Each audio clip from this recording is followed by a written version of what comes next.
I pinned my own nursing badge to my uniform while listening to the deafening cheers of hundreds of proud families around me. My own family was busy taking selfies at a luxury steakhouse in Florida, toasting my brother. I cried alone in the parking garage, staring at a text message that told me to clean up dog mess. Then I opened my email and accepted a job offer 4,600 miles away that changed the trajectory of our entire bloodline. Before I tell you how my disappearance shattered their perfect facade, let me know where you are watching from in the comments below. Hit like and subscribe if you have ever had to walk away from the people who were supposed to love you the most. The university auditorium was a sea of overflowing joy. All around me, mothers were wiping away tears of pride, fathers were holding up oversized bouquets of roses, and grandparents were clapping until their hands turned red.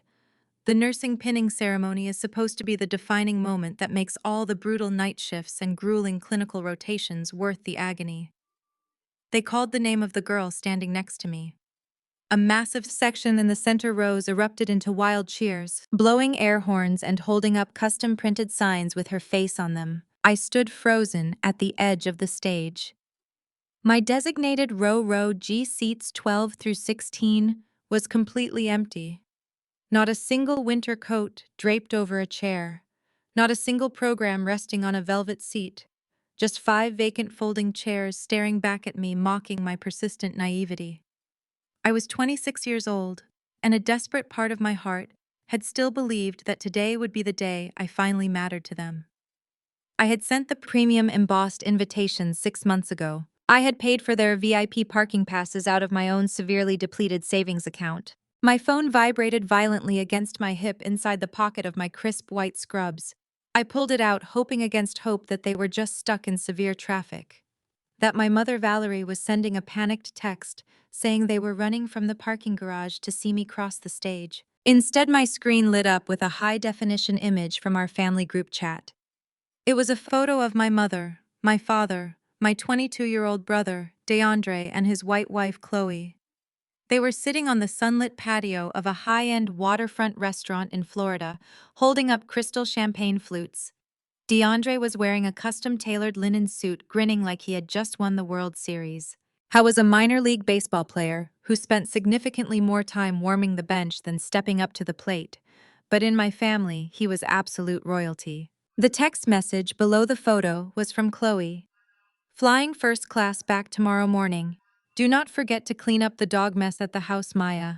Make sure the kitchen is spotless before we get back. DeAndre needs to rest in a clean environment after his showcase. I stared at the glowing screen, my vision instantly blurring. Chloe always spoke to me like I was the hired domestic help, wielding her privilege with a sweet, condescending smile that my parents absolutely adored and defended. I waited for my mother to correct her, to say something, anything about my special day. A few agonizing seconds later, Valerie's text bubble appeared. It is just a nursing badge, Maya. Your brother is showing true black excellence today. The Major League Scouts are looking at him. We could not miss this massive milestone. Be a good sister, and make sure the house is ready for his return. Just a nursing badge. 4 exhausting years of saving lives, wiping blood off my shoes, missing meals, losing sleep, and breaking my back to earn a medical degree. They never contributed a single solitary dime toward. Reduced to a demeaning chore list by a woman who married into my family a year ago and validated by the very mother who birthed me. They called my name over the auditorium loudspeaker, Maya Adams. There was polite, scattered applause from strangers who felt sorry for the girl walking alone. I walked across the polished wooden stage. The nursing dean held out my heavy metal pin, expecting me to look toward the audience for a family member to step up and proudly attach it to my collar. I gently took the pin from her hand. I did not look at the empty row G. I looked straight ahead, pushed the sharp needle through the thick fabric of my white uniform, and secured the clasp myself. I pinned my own badge. I claimed my own victory. I walked off the opposite side of the stage and kept walking. I pushed through the heavy double doors of the auditorium, leaving the cheers and the warm celebration far behind me. I marched across the campus lawn, my sensible white shoes sinking into the damp grass, until I reached the concrete parking garage. I got into my beaten-up seat and slammed the heavy door shut and gripped the steering wheel so hard my knuckles turned a stark white. I let out a guttural scream that burned my throat. I cried until my ribs ached and my lungs gasped for air. I cried for the little girl who tried to win her parents' love with perfect report cards. I cried for the teenager who worked double shifts to buy her own prom dress, while DeAndre got a brand new luxury car for simply passing basic physical education. When the hot tears finally stopped falling, my chest felt entirely hollow, swept completely clean of any lingering familial attachment. The Maya who constantly sought validation from people who viewed her as a convenient placeholder was dead. I wiped my face with the back of my hand. I opened the internet browser on my phone and navigated straight to my email inbox. Sitting right at the top was an unread message from a corporate healthcare recruiter I had been interviewing with secretly for months. It was an official offer letter for a senior medical management contract. A high-level position that came with a massive signing bonus, full executive relocation packages, and a starting salary that completely eclipsed anything my parents had ever earned in their lifetimes. The only catch was the location. I read the bold text flashing on the screen. The position is located in Honolulu, Hawaii. We need an immediate answer to proceed with onboarding. Hawaii. Exactly 4,600 miles away from the empty velvet chairs in the auditorium. 4,600 miles away from Chloe's dog mess and DeAndre's delusional baseball career. 4,600 miles away from a mother who called my life's work just a badge. I tapped the reply button. I typed a single decisive word, accepted. I hit send. The confirmation pinged instantly. I sat in the dim light of the parking garage and pulled up the toxic family group chat one last time. I did not type a heartfelt goodbye. I did not write an angry paragraph detailing my immense pain. They did not deserve my words anymore. I tapped Valerie's contact profile and hit block. I did the exact same thing for DeAndre, my father, and Chloe. I systematically and ruthlessly severed every digital tie to the people who shared my blood. I started the engine of my car. I did not drive back to the house to clean up after Chloe's dog. I did not go to my small rented apartment to pack my cheap furniture. I drove straight to the international airport. I was going to get on the first available flight to the islands carrying nothing but the clothes on my back, the hard-earned nursing pin on my chest, and a burning resolve to build a massive empire they would never be allowed to touch. 4 years evaporated into the thick and humid July air, bringing us to the Addams family annual summer cookout. This was not just a simple backyard barbecue with hot dogs and paper plates. In my family, the summer cookout was a highly calculated, carefully curated exhibition of fabricated wealth designed to maintain their pristine facade within our upscale neighborhood. My parents, Marcus and Valerie, had transformed their suburban lawn into an extravagant stage set to broadcast their deeply flawed version of Black excellence. A smooth jazz band played lively tunes on the newly paved patio, while hired servers carried silver trays of jumbo shrimp and bacon-wrapped scallops past the sparkling swimming pool. Valerie floated elegantly between the local church elders, gossiping aunts, and neighborhood socialites. Her loud laughter rang out across the grass as she poured expensive champagne for women wearing oversized sun hats. They were keeping up appearances with a desperate, suffocating intensity. They actively hid the fact that their financial foundation was crumbling under the massive weight of supporting their golden child. I knew the truth because I always paid attention to the numbers, but the 70 guests, smiling and eating gourmet food, had absolutely no idea. They were attending a masterclass in profound delusion. The smell of smoked brisket and expensive cigars masked the scent of their impending ruin. Holding court by the outdoor bar was my brother DeAndre. He stood exceptionally tall in a custom-tailored linen shirt, aggressively signing baseballs for a few gullible teenagers, as if he had just secured a World Series championship ring. In stark reality, he was stuck languishing in a minor league farm system, hitting a dismal average that practically guaranteed he would never see the inside of a major league stadium.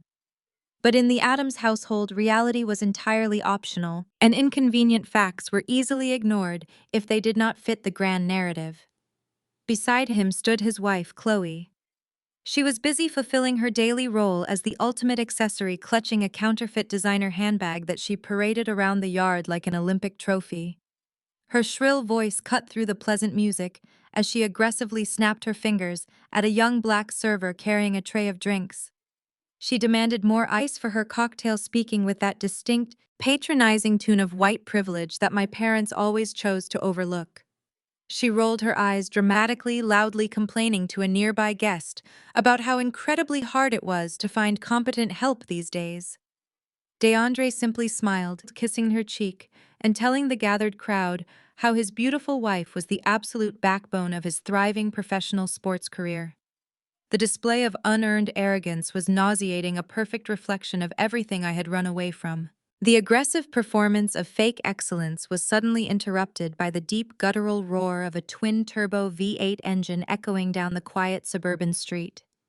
The smooth jazz seemed to fade into the background as every single head turned toward the front of the estate.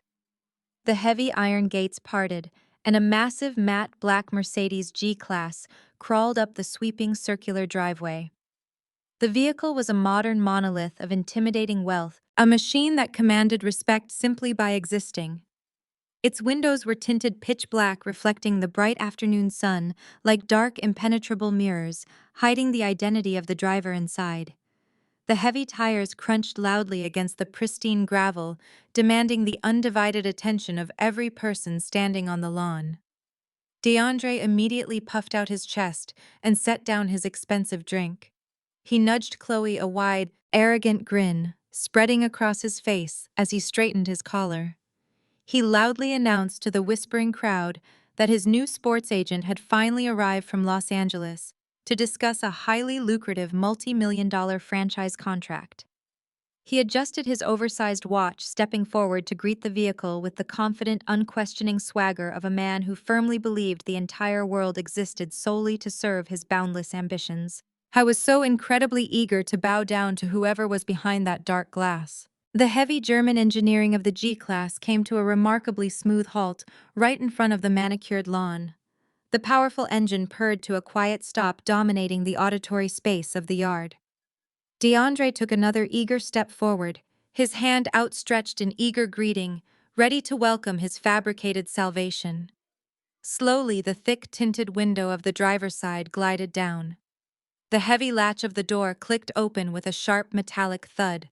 A pair of crimson-soled stilettos stepped firmly onto the hot driveway pavement. I stepped out of the vehicle, slowly adjusting the sharp lapels of my tailored bone-white designer pantsuit. The solid gold hardware on my wrist caught the brilliant sunlight as I pushed my dark sunglasses up my forehead. I did not look anything like the exhausted, discarded nursing student they had so easily abandoned in an empty auditorium 4 years ago. I radiated a quiet, terrifying luxury that instantly sucked the air out of the yard. The lively chatter of the 70 guests died in a matter of a few suffocating seconds. DeAndre froze entirely, his outstretched hand dropping limply to his side as the blood completely drained from his face. Chloe gasped, dropping her counterfeit bag onto the patio tiles with a dull, heavy thud. My mother stopped pouring champagne, the expensive liquid spilling over the rim of a crystal glass and pooling into the manicured grass below. The silence spanning the yard was absolute, heavy, and violently electric. I did not smile to break the tension. I did not wave to my former family. I simply locked eyes with my father across the expansive lawn, reached into my tailored pocket, and casually tossed my heavy keys to the stunned valet, standing immobilized by the entrance. The heavy metal keys slapped against the valet's palm, breaking the suffocating silence that had frozen my family's elaborate backyard performance. The smooth jazz music suddenly felt entirely too loud against the stunned whispers erupting across the manicured lawn. DeAndre was still staring at my bone-white designer suit, his jaw practically unhinged, trying to calculate how the sister he treated like a disposable servant could afford a vehicle that cost more than his entire minor league baseball contract. But it was Chloe who recovered her audacity first. She could not stand the spotlight, shifting away from her carefully constructed suburban royalty aesthetic. She smoothed her sundress, plastered on a sickeningly sweet smile, and marched across the patio. She swung a quilted black handbag onto her forearm, angling it deliberately so the interlocking logo caught the bright afternoon sun. It was a Chanel classic flap, or at least it was supposed to be. Spending 4 years navigating executive boardrooms and high society had sharpened my eye for true luxury. I immediately noticed the misaligned diamonds stitching the suspiciously shiny gold hardware and the stiff leather that lacked the buttery softness of the real thing. She was parading a cheap counterfeit while desperately trying to look down on my custom tailoring. "Maya, wow, look at you," Chloe said, her voice dripping with that specific patronizing cadence she always used to remind me of my supposed place in the hierarchy. "Renting a G-class and a designer suit just to make a grand entrance at a family cookout. You must be drowning in credit card debt. But since you are up, be a doll and fetch me a fresh mimosa from the catering table, extra champagne light on the orange juice. The help they hired today is just completely incompetent." She waved her hand dismissively toward the hard-working black servers navigating the crowded yard. She was attempting to strip away my power by immediately reducing me back to the domestic help, using her proximity to my brother and her own white privilege as a shield for her blatant disrespect. I looked down at her fake bag, then up to her smug face.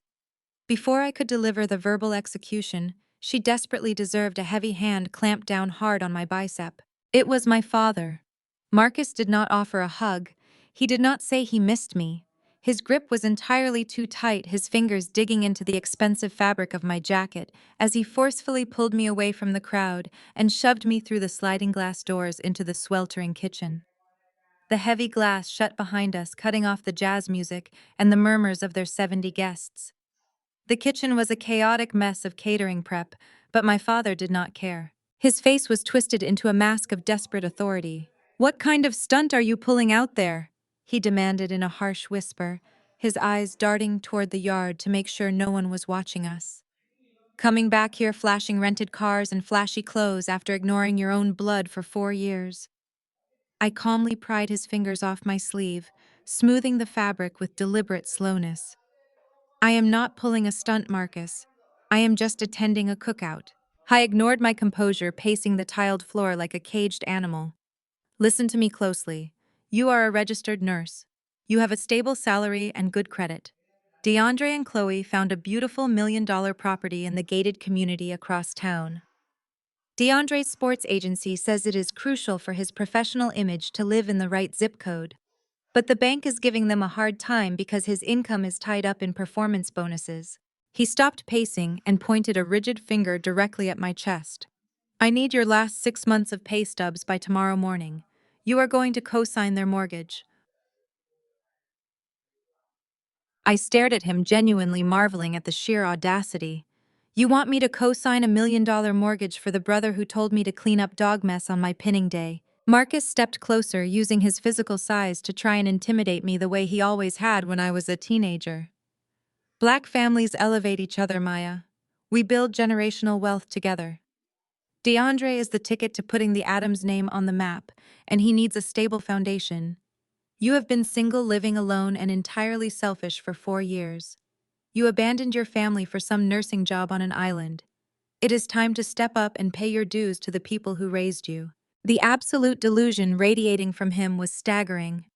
He was weaponizing the concept of community solidarity to fund his golden child's fake lifestyle, while completely erasing the fact that they had never elevated me a single inch. A short, sharp laugh escaped my lips. It was not a chuckle of amusement, but a cold, metallic sound that echoed loudly off the granite countertops. I laughed right in his face. His authoritative posture faltered. "Pay my dues," I asked, my voice dropping to a deadly quiet register. "I do not owe this family a single dime. DeAndre is playing minor league ball, hitting a pathetic 200 average. Chloe is carrying a fake Chanel bag that smells like cheap plastic.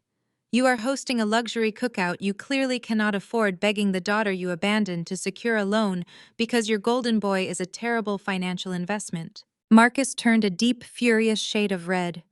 "You ungrateful, arrogant little girl. You will sign those papers." "I will not sign a damn thing," I replied, staring him down without blinking. "I am not your financial safety net. I am not your scapegoat, and I am definitely not your servant. The kitchen air grew thick and suffocating. Marcus realized that his intimidation tactics, which had worked flawlessly for 22 years, were bouncing off me like bullets off a concrete wall.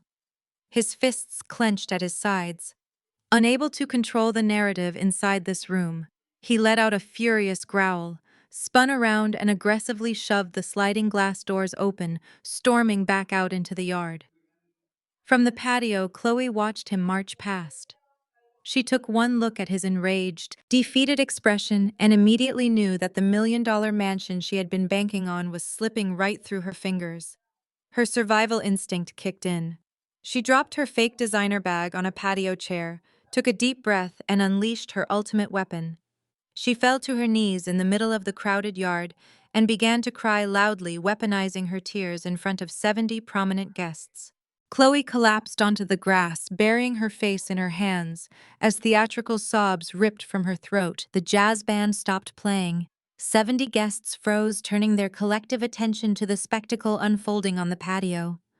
I stood still in my white suit, watching my sister-in-law execute the most dangerous maneuver in her arsenal. She was weaponizing her white tears against a black woman in front of a crowd. DeAndre rushed to her side, dropping to his knees and wrapping his arms around her trembling shoulders. He glared at me as if I had committed an unforgivable crime. Chloe peered through her fingers, her face flushed with manufactured agony. She pointed a shaking finger directly at me, raising her voice so every single guest could hear her clearly. She cried out that she had only tried to welcome me back into the family, but I had attacked her out of malice. She sobbed that I was exhibiting reverse racism, punishing her because she did not look like the rest of the family. The guests gasped.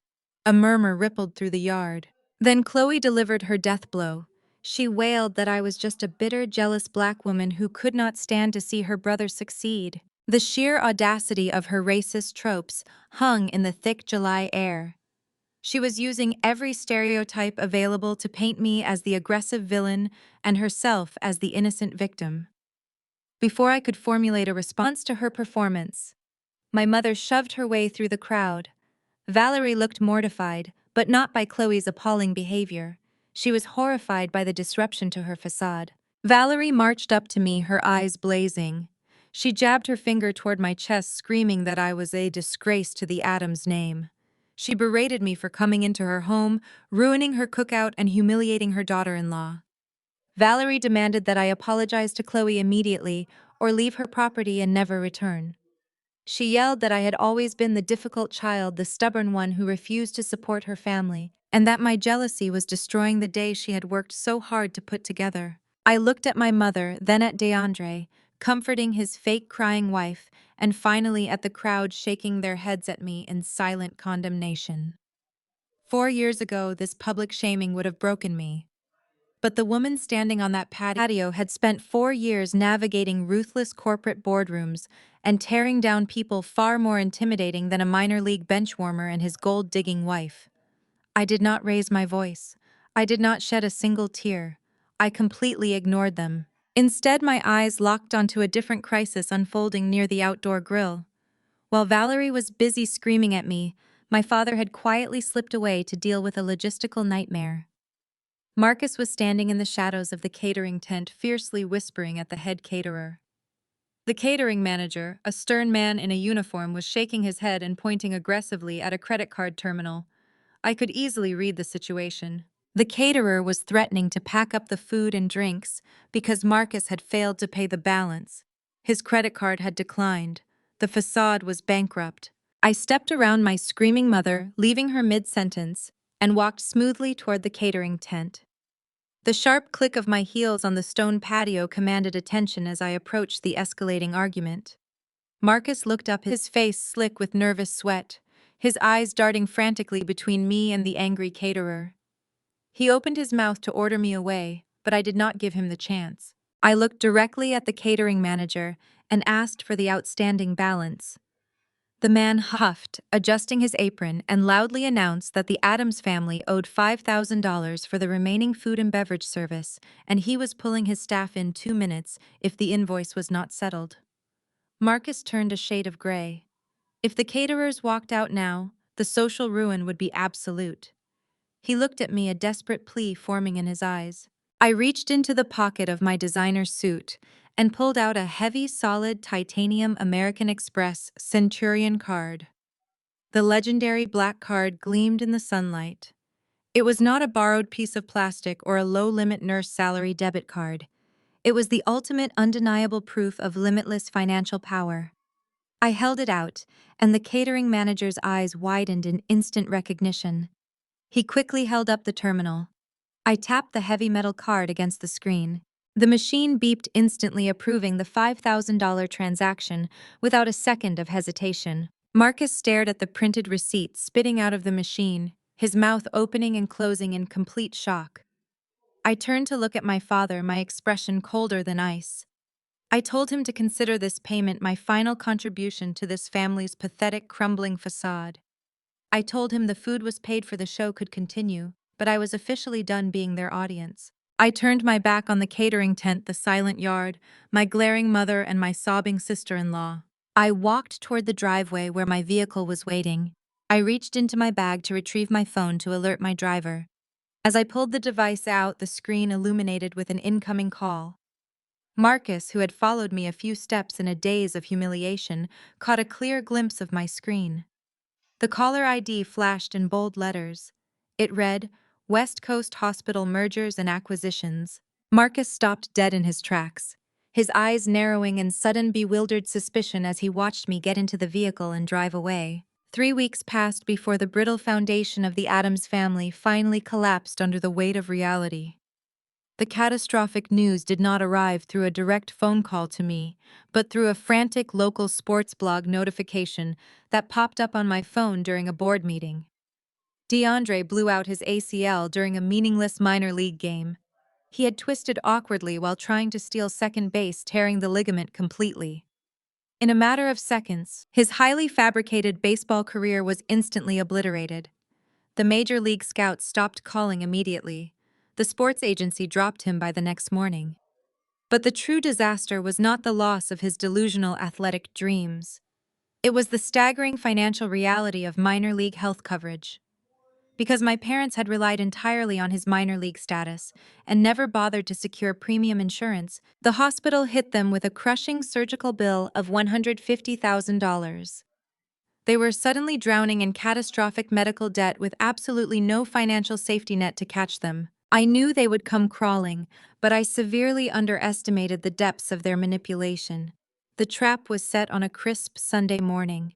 Valerie sent a surprisingly polite text message begging me to attend service at our childhood church.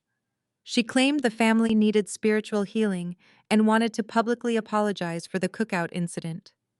I knew Valerie did not possess an apologetic bone in her body, but I drove my vehicle to the packed church parking lot anyway. I wanted to look them in the eye and see exactly how they planned to handle their newfound poverty. I slipped into a wooden pew near the back of the sanctuary, just as the choir finished their final hymn. The air was thick with the scent of perfume and the rustling of church programs. Marcus and Valerie sat in the front row, flanking DeAndre, who sat with his leg heavily braced and elevated in the aisle. Chloe sat beside him, dabbing her dry eyes with a tissue. The sanctuary was packed with hundreds of congregants, the exact community my parents had spent decades trying to impress. Reverend Thomas stepped up to the heavy wooden pulpit. He adjusted his microphone and looked directly out into the congregation, his gaze sweeping over the crowd before locking exactly onto my location in the back row. My parents had orchestrated a highly public, deeply manipulative ambush. The pastor cleared his throat, his voice booming through the speakers. He started preaching about the profound importance of familial sacrifice, weaving a narrative about how true Black excellence means lifting up our brothers when they fall. He pointed a dramatic finger toward DeAndre, lamenting the tragic injury of a young man destined for greatness. Then the pastor turned his righteous indignation entirely on me. He called me out by name in front of 500 people. He declared that Maya Adams had been blessed with a successful nursing career and owned a nice little apartment in the city. He challenged me, wrapping his extortion in the guise of Christian duty to sell my property and donate the proceeds to cover my brother's $150,000 surgery. He urged the congregation to pray that I would find the moral decency to save my brother from permanent ruin. Every single head in the sanctuary turned to stare at me. 500 pairs of eyes judged me, waiting for me to break down, walk to the altar, and pledge my financial surrender. Marcus looked back at me with a smug, victorious glare. He genuinely believed that the crushing weight of public shame and religious guilt would force me to open my checkbook. He thought I was still the terrified young girl who lived for her family's validation. I did not bow my head. I did not shrink into the wooden pew. I slowly stood up, smoothing the pristine fabric of my tailored trench coat. The absolute silence in the church was deafening. I looked straight at the pastor, then down at my father, my face devoid of any emotion. I simply shook my head. Seeing my blatant refusal, Chloe could no longer contain her fury. She leaped up from the front row, pointing her finger at me from across the church. She weaponized her loudest, most hysterical voice, screaming that I was a registered nurse. She shrieked that I took a medical oath to care for people, and letting my own brother suffer made me a cold-blooded monster. She yelled that I was hoarding my wealth while DeAndre lost his entire future. The congregation gasped, whispering frantically as Chloe continued her theatrical meltdown right in front of the altar. I did not engage with her unhinged performance. I did not owe these people my money, my property, or my peace. I buttoned my coat, stepped out of the pew, and calmly walked down the center aisle. The rhythmic click of my heels echoed off the high vaulted ceilings, serving as the only response they would ever get from me. I pushed through the heavy wooden double doors of the sanctuary, leaving their orchestrated guilt trip and Chloe's desperate screaming far behind me. The bright Sunday sunlight hit my face as I walked confidently across the asphalt parking lot toward my vehicle. I felt an incredible sense of liberation. They had fired their best shot, leveraging their entire social circle and religious community against me, and it had completely failed. I reached into my designer bag and pulled out my keys to unlock the doors. Just as my hand touched the door handle, my phone vibrated violently against my palm. It was not a text message from an angry family member or a missed call from my mother. It was an urgent, high-priority alert from my premium credit monitoring service. The screen flashed bright red with a severe security warning. I stared at the notification, my blood suddenly running ice-cold in my veins. The alert detailed that a massive, high-interest medical loan for exactly $150,000 had just been successfully opened and processed. The loan was registered to my exact name, using my highly guarded Social Security number. I sat in the driver's seat of my vehicle, the engine idling quietly as the sheer magnitude of the betrayal washed over me. I stared at the glowing screen of my phone, reading the digital alert over and over again until the words burned themselves into my retinas. A medical loan for $150,000. It was not a clerical error. It was a calculated, deliberate act of financial violence. The pieces of the puzzle slammed together in my mind with brutal clarity. My parents had executed a textbook case of identity theft. When I left for Hawaii 4 years ago, I had packed my bags in a frantic rush, taking only what I could carry. I had left behind the fireproof lockbox Marcus kept hidden in his home office closet. That box contained my original birth certificate and my original Social Security card. Marcus had always insisted on holding on to his children's vital documents, claiming he was the patriarch, and it was his duty to safeguard the family assets.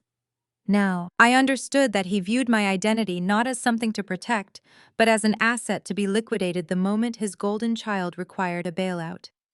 He had marched right into the hospital billing department, handed over my sensitive information, forged my signature, and chained me to a mountain of catastrophic debt to save DeAndre from his own lack of premium insurance. My initial reaction was not tears. It was not panic. Panic is a luxury reserved for people who do not know how to fight back. I had spent the last 4 years navigating hostile corporate takeovers and ruthlessly restructuring failing medical facilities across the entire West Coast. I knew exactly how to dismantle a threat. I placed my hands firmly on the leather steering wheel, taking a slow, deep breath to center my racing pulse. I opened my mobile banking application and pulled up the detailed credit report. The digital foot was incredibly sloppy. Marcus had always possessed an overwhelming arrogance, a dangerous belief that his authority as a black father made him entirely untouchable. He had used his own home internet protocol address to finalize the digital loan documents. The evidence was irrefutable, completely damning, and sitting right in the palm of my hand. I was fully prepared to dial the direct line to the Federal Fraud Department. I was ready to freeze my credit and unleash my corporate attorneys to tear my parents apart legally. But before my thumb could press the call button, my phone vibrated in my palm with a new incoming text message. The sender was Chloe. She had completely dropped the sweet, innocent crying victim act she had paraded around the church sanctuary just 20 minutes prior, behind the safety of a digital screen. Her true venomous nature bled through every single word. The message was a masterclass in pure, unadulterated extortion. I read the text message slowly. Sign the debt acknowledgement papers by tomorrow morning, Maya. Do not even think about calling the police or reporting fraud. If you ruin your parents, or if you refuse to take over this loan, I will file for divorce tomorrow. I will take DeAndre's unborn child, the only grandson this family will ever have, and I will move back to Europe permanently. They will never see their legacy. You will be the sole reason Marcus and Valerie die of a broken heart. Be a good sister and take the hit. The absolute audacity of her threat was staggering. She was using a supposed unborn child as a bargaining chip to force me into a lifetime of financial servitude. Chloe deeply understood the Addams family psychology. She knew Marcus and Valerie were hopelessly obsessed with their bloodline, their legacy, and the image of a perfect wealthy family carrying on their name. She was holding their greatest desire hostage, betting her entire hand on the assumption that my lingering familial guilt would force me to surrender my hard-earned wealth. She genuinely thought I was still the weak approval-seeking nurse who could be bullied into submission by the threat of my parents' disappointment. She was terribly mistaken. I did not let my anger dictate my response. I channeled every ounce of my corporate discipline into my next move.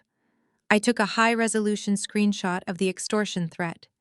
I immediately forwarded the image to an encrypted secure cloud server monitored by my personal legal team. Then I crafted a perfectly neutral, compliant reply. I needed her to feel victorious. I needed her to believe her manipulation had worked flawlessly. I typed my response carefully. Let us handle this like adults, Chloe. I do not want our parents to suffer. Meet me at the Grand Avenue Cafe tomorrow at 10 in the morning. We will sit down and discuss the terms of the loan transfer. Her reply popped up on my screen less than 10 seconds later. Smart girl. Bring a pen. I locked my phone and put the vehicle into drive. I drove back to my luxury hotel suite with a cold, terrifying clarity settling into my bones. Chloe wanted to play a game of leverage, but she had absolutely no idea she had just invited a predator to the table. The following morning, the Seattle air was crisp and cool. The Grand Avenue Cafe was an exclusive high-end establishment known for its discretion, expensive espresso, and wealthy clientele. I arrived exactly 30 minutes before our scheduled meeting. I was dressed immaculately in a dark, tailored blazer, projecting the image of a woman ready to conduct serious business. I requested a private, secluded booth tucked away in the back corner of the cafe, far from the prying eyes and bustling noise of the main dining room. The waitress brought me a black coffee. I thanked her, waiting until she disappeared back behind the espresso counter. Once I was completely alone, I reached into the depths of my designer tote bag. I bypassed my wallet and my keys, wrapping my fingers around a small, matte black device. It was a high-tech military-grade audio recording unit, the kind utilized by private investigators for corporate espionage. I peeled the heavy adhesive backing off the small rectangular device. Reaching down, I pressed the recorder firmly against the cold, unseen underside of the thick marble table. I ran my fingers over the edges to ensure it was completely hidden from view. I glanced down at my smartwatch, tapping the screen to test the synchronization. A tiny green indicator light flashed on my wrist, confirming the audio feed was picking up every single ambient sound with crystal-clear perfection. I smoothed my jacket, took a slow sip of my dark coffee, and leaned back against the leather booth. The brass bell above the cafe entrance chimed sharply. I looked up. Chloe strutted through the heavy glass doors, clutching her counterfeit designer bag, scanning the room with a triumphant, deeply smug smirk painted across her face. She spotted me in the corner, her eyes gleaming with the arrogant certainty of a woman who believed she had just conquered an empire. Chloe slid into the leather booth opposite me, tossing her counterfeit Chanel bag onto the pristine marble tabletop with a dull thud. She simply leaned forward, resting her elbows on the table, her eyes glittering with a toxic mixture of triumph and deep-seated malice. She actually thought she had me backed into an inescapable corner. "You really thought you could just show up and embarrass me in front of those country club snobs?" Chloe sneered, her voice laced with venom. "Your parents are so incredibly desperate for validation. It is actually pathetic. They practically trip over themselves to accommodate me, just because I bring a little bit of class to your loud, chaotic family. Marcus and Valerie are so obsessed with having a light-skinned grandbaby to show off to their church friends that they will literally hand me a blank check." I kept my expression neutral while the hidden recorder captured every syllable. "You are going to sign that debt transfer today," Chloe continued, tapping the table. "Because if you refuse, I am going to bleed your parents completely dry. DeAndre is a washed-up, crippled loser, but your parents still have their retirement accounts. I will take every last cent they have saved for the past 30 years. Then I will pack my bags, fly back to Europe, and tell everyone that the angry, aggressive black sister drove me away. Who do you think they will believe, Maya? Your parents will hate you forever. They already prefer me over you anyway." She leaned back, crossing her arms, looking immensely satisfied with her racist, extortionist monologue. She had absolutely no idea she had just handed me the exact weapon I needed to destroy her. I did not raise my voice. I did not react to her vile insults. I maintained my unwavering eye contact as I reached into my designer tote bag. I pulled out a thick, heavy manila folder and placed it squarely between us. I pushed it across the smooth surface until it rested right against her fake handbag. "Open it up," I demanded. Chloe snatched the folder and flipped it open. Her eyes darted across the top page. I watched the exact moment her arrogant facade shattered into a million irreparable pieces. The color drained from her face with such violent speed she looked physically ill.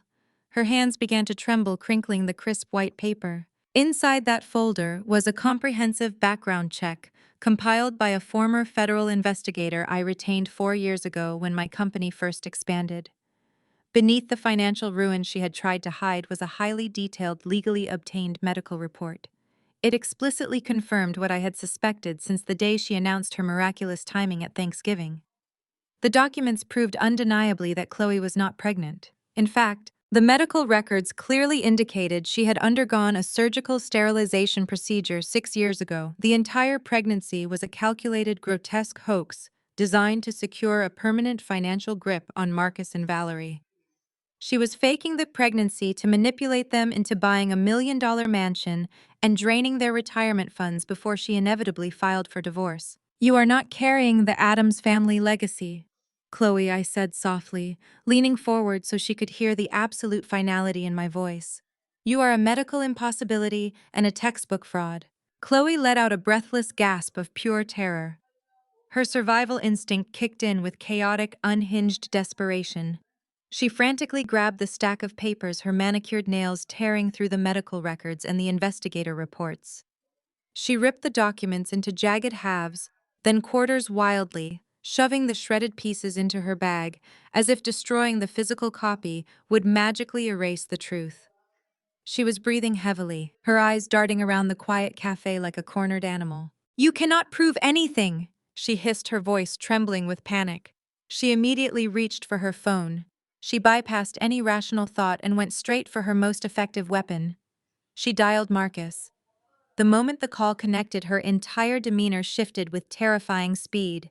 She let out a piercing, hysterical sob that turned heads across the cafe. "Marcus," she wailed into the phone, tears streaming down her face. "Marcus, help me. Maya asked me to meet her and she just attacked me. She threw her hot coffee right at my stomach. She shoved me into the table. She said she wants my baby to die so she can have her inheritance back.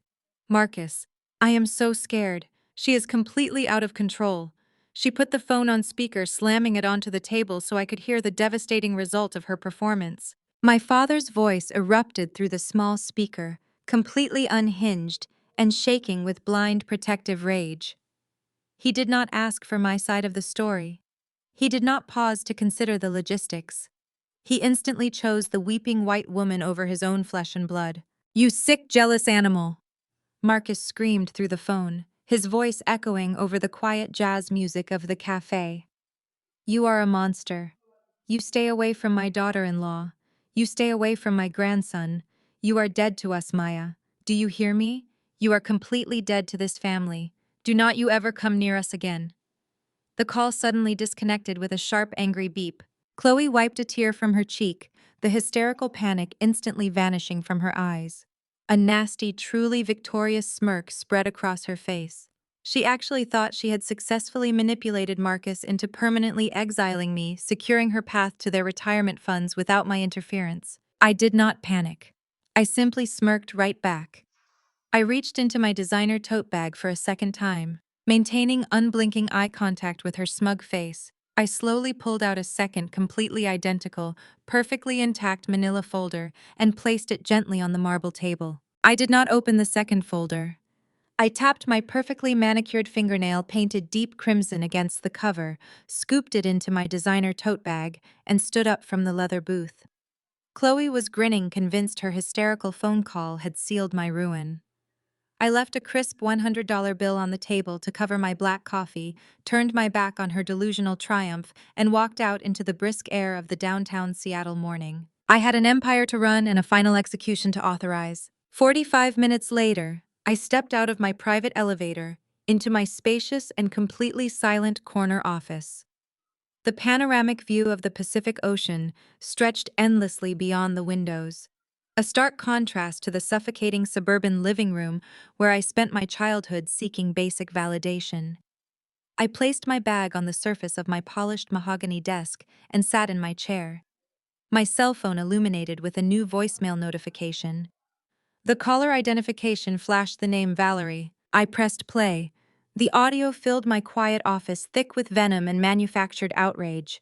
My mother did not bother with a greeting. She launched directly into a scathing verbal assault that completely stripped away any illusion of maternal affection. "You are a disgraceful, bitter, and jealous woman," Valerie screamed, her voice cracking with pure rage. "Marcus told me what you did to Chloe. You are sick in the head. You could not handle that. DeAndre secured a beautiful wife and was building a true black family legacy, so you had to attack a pregnant woman. You have always been a colossal disappointment, Maya. You refused to support your brother when his knee was destroyed. You refused to give even a single dime to the community that raised you. You are the antithesis of black excellence. You are a cold, selfish failure." I listened without flinching.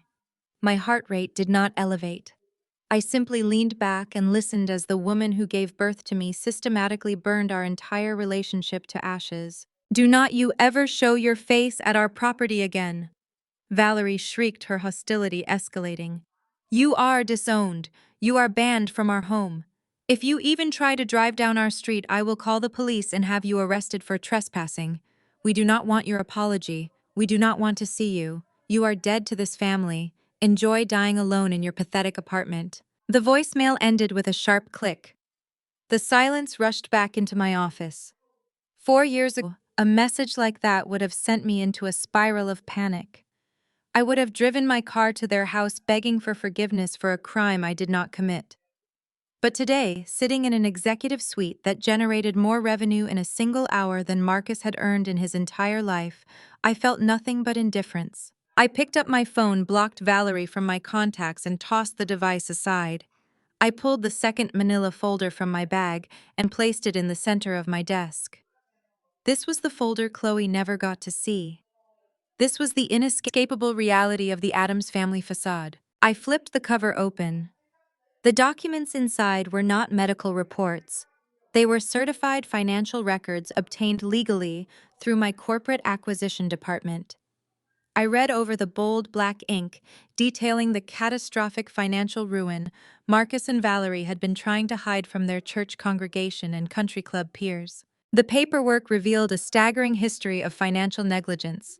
To fund DeAndre's lavish minor league lifestyle, Marcus had taken out a second mortgage on their estate. When Chloe entered the picture demanding fake Chanel bags and luxury cookouts, Valerie took out a third mortgage. They drained every equity from the property they prized above all else. They financed their delusional superiority using toxic high-interest loans they could never repay.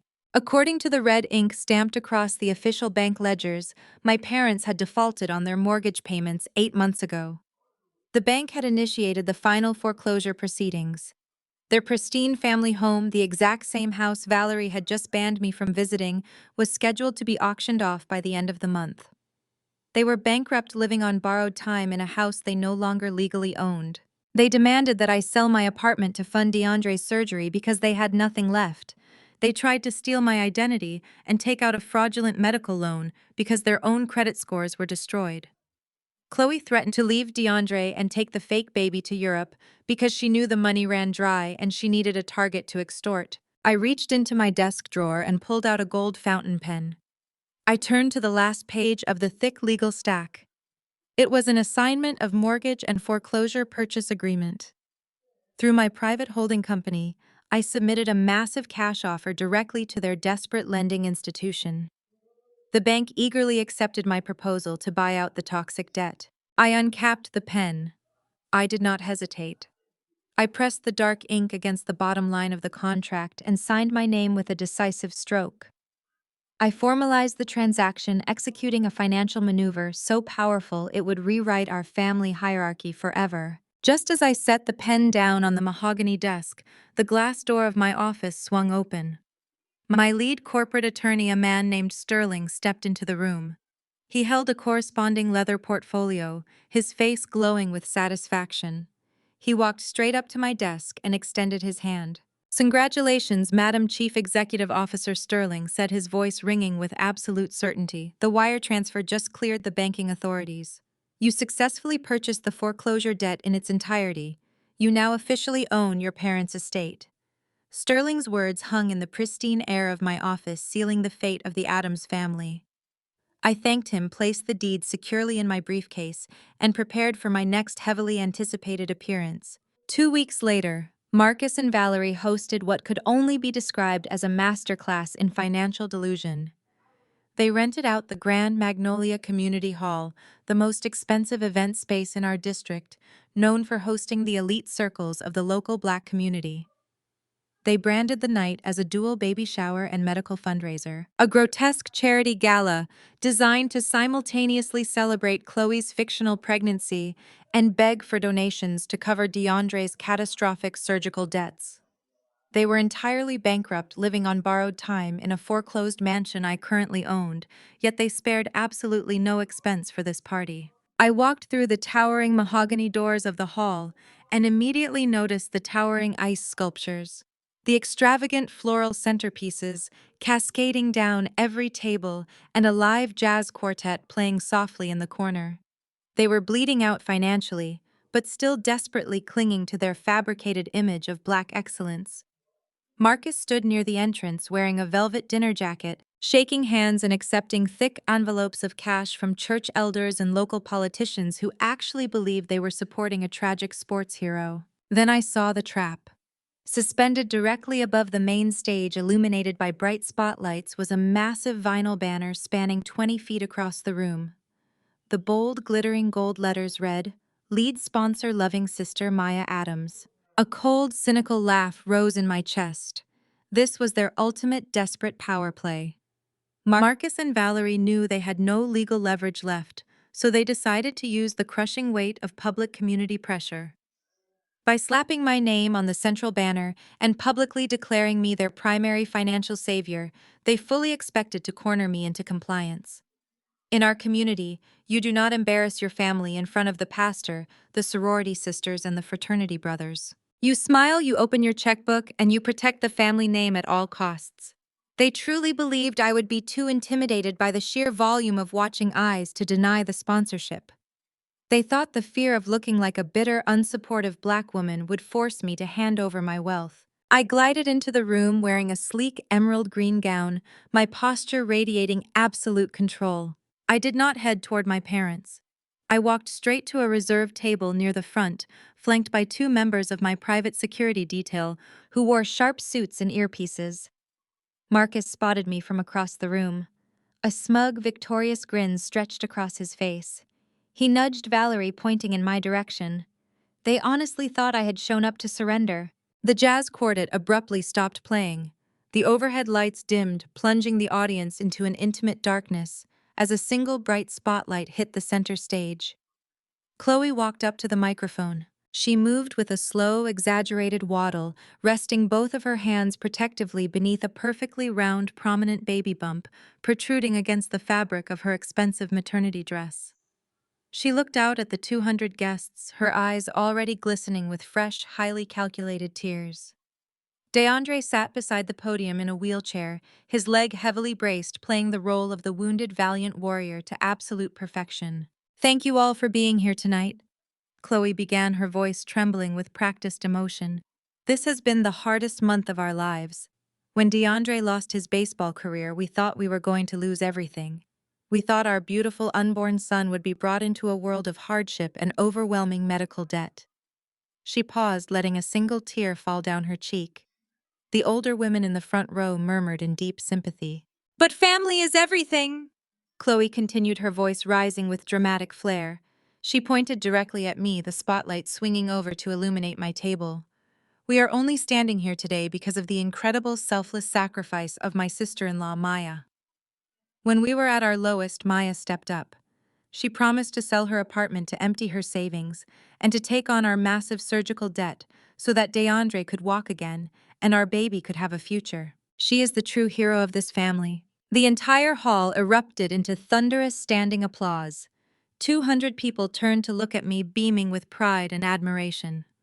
Marcus and Valerie stood up, clapping the loudest, their faces twisted into expressions of pure predatory triumph. They had painted me into the tightest social corner imaginable. The crowd began to chant my name, urging me to come up to the stage to accept my public praise and, more importantly, publicly confirm my financial submission. "Maya, Maya, Maya," the chant echoed through the massive hall.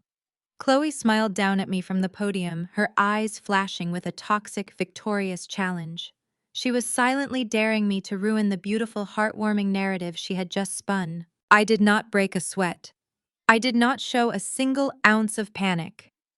I slowly stood up from my chair, smoothing the silk fabric of my emerald dress. The crowd cheered even louder, assuming I was walking up to deliver a tearful speech about the beauty of familial sacrifice. I ascended the short staircase to the stage, my heels clicking sharply against the polished wood. DeAndre reached out to pat my arm, playing the grateful brother, but I stepped smoothly out of his reach. I walked directly up to the podium. Chloe took a step back, her smug smile firmly in place as she yielded the microphone to me. She fully expected me to pull out a checkbook and cement their salvation. I looked out at the sea of expectant faces. I looked at Marcus and Valerie, who were practically vibrating with greedy anticipation. I did not grab the microphone. I did not pull out a speech. I did not shed a single tear. Instead, I raised my right hand and made a subtle, sharp gesture toward the back of the massive room. Standing in the shadows of the sound booth was my executive corporate assistant. He had been waiting precisely for this exact signal. I watched as he stepped forward, pulling a small encrypted USB drive from his pocket.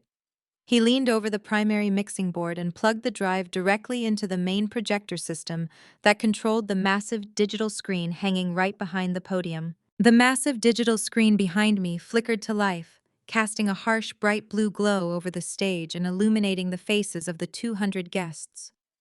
The low, steady hum of the projector fan cut through the heavy, expectant silence of the grand community hall.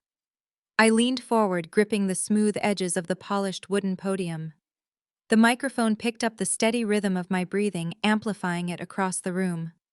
I looked directly down at Chloe, whose smug, victorious smile was just beginning to falter at the edges as confusion set in. I spoke into the microphone, my voice echoing off the high ceilings with absolute terrifying calm. "Before I hand over my money, I have a very special tribute for my sister-in-law." I gave a subtle, sharp nod to my executive assistant standing in the shadows of the sound booth at the back of the room. He clicked a single button on his laptop. The state-of-the-art surround sound speakers, normally reserved for church choir performances and prestigious community galas, crackled sharply. Then Chloe's voice filled the massive room. It was not the sweet, trembling, tearful voice she had just used to manipulate the audience. It was the sharp, venomous, arrogant tone she had used at the Grand Avenue Cafe. The audio was crystal clear, professionally enhanced by my corporate security team to ensure every single syllable was completely inescapable. Your parents are so incredibly desperate for validation. The recorded voice of Chloe sneered through the overhead speakers, her words bouncing violently off the walls.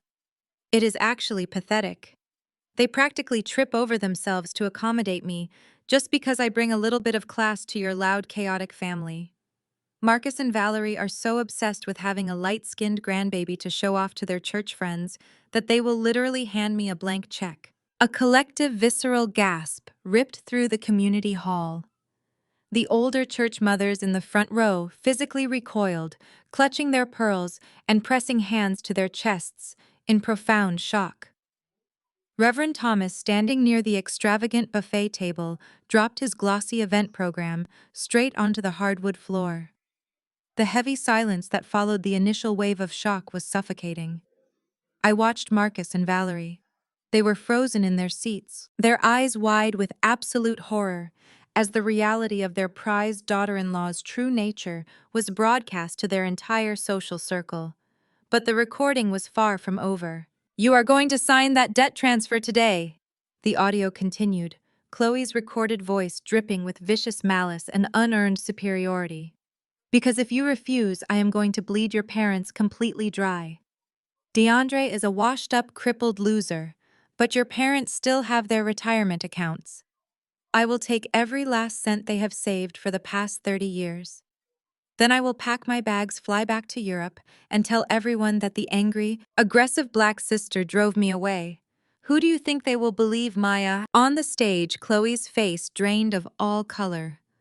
The fake glowing flush of her fabricated pregnancy vanished instantly, leaving behind a stark, terrified paleness.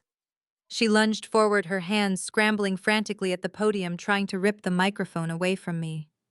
My private security detail stepped up the short stairs in a fraction of a second, their large frames easily blocking her path and forcing her back away from the equipment.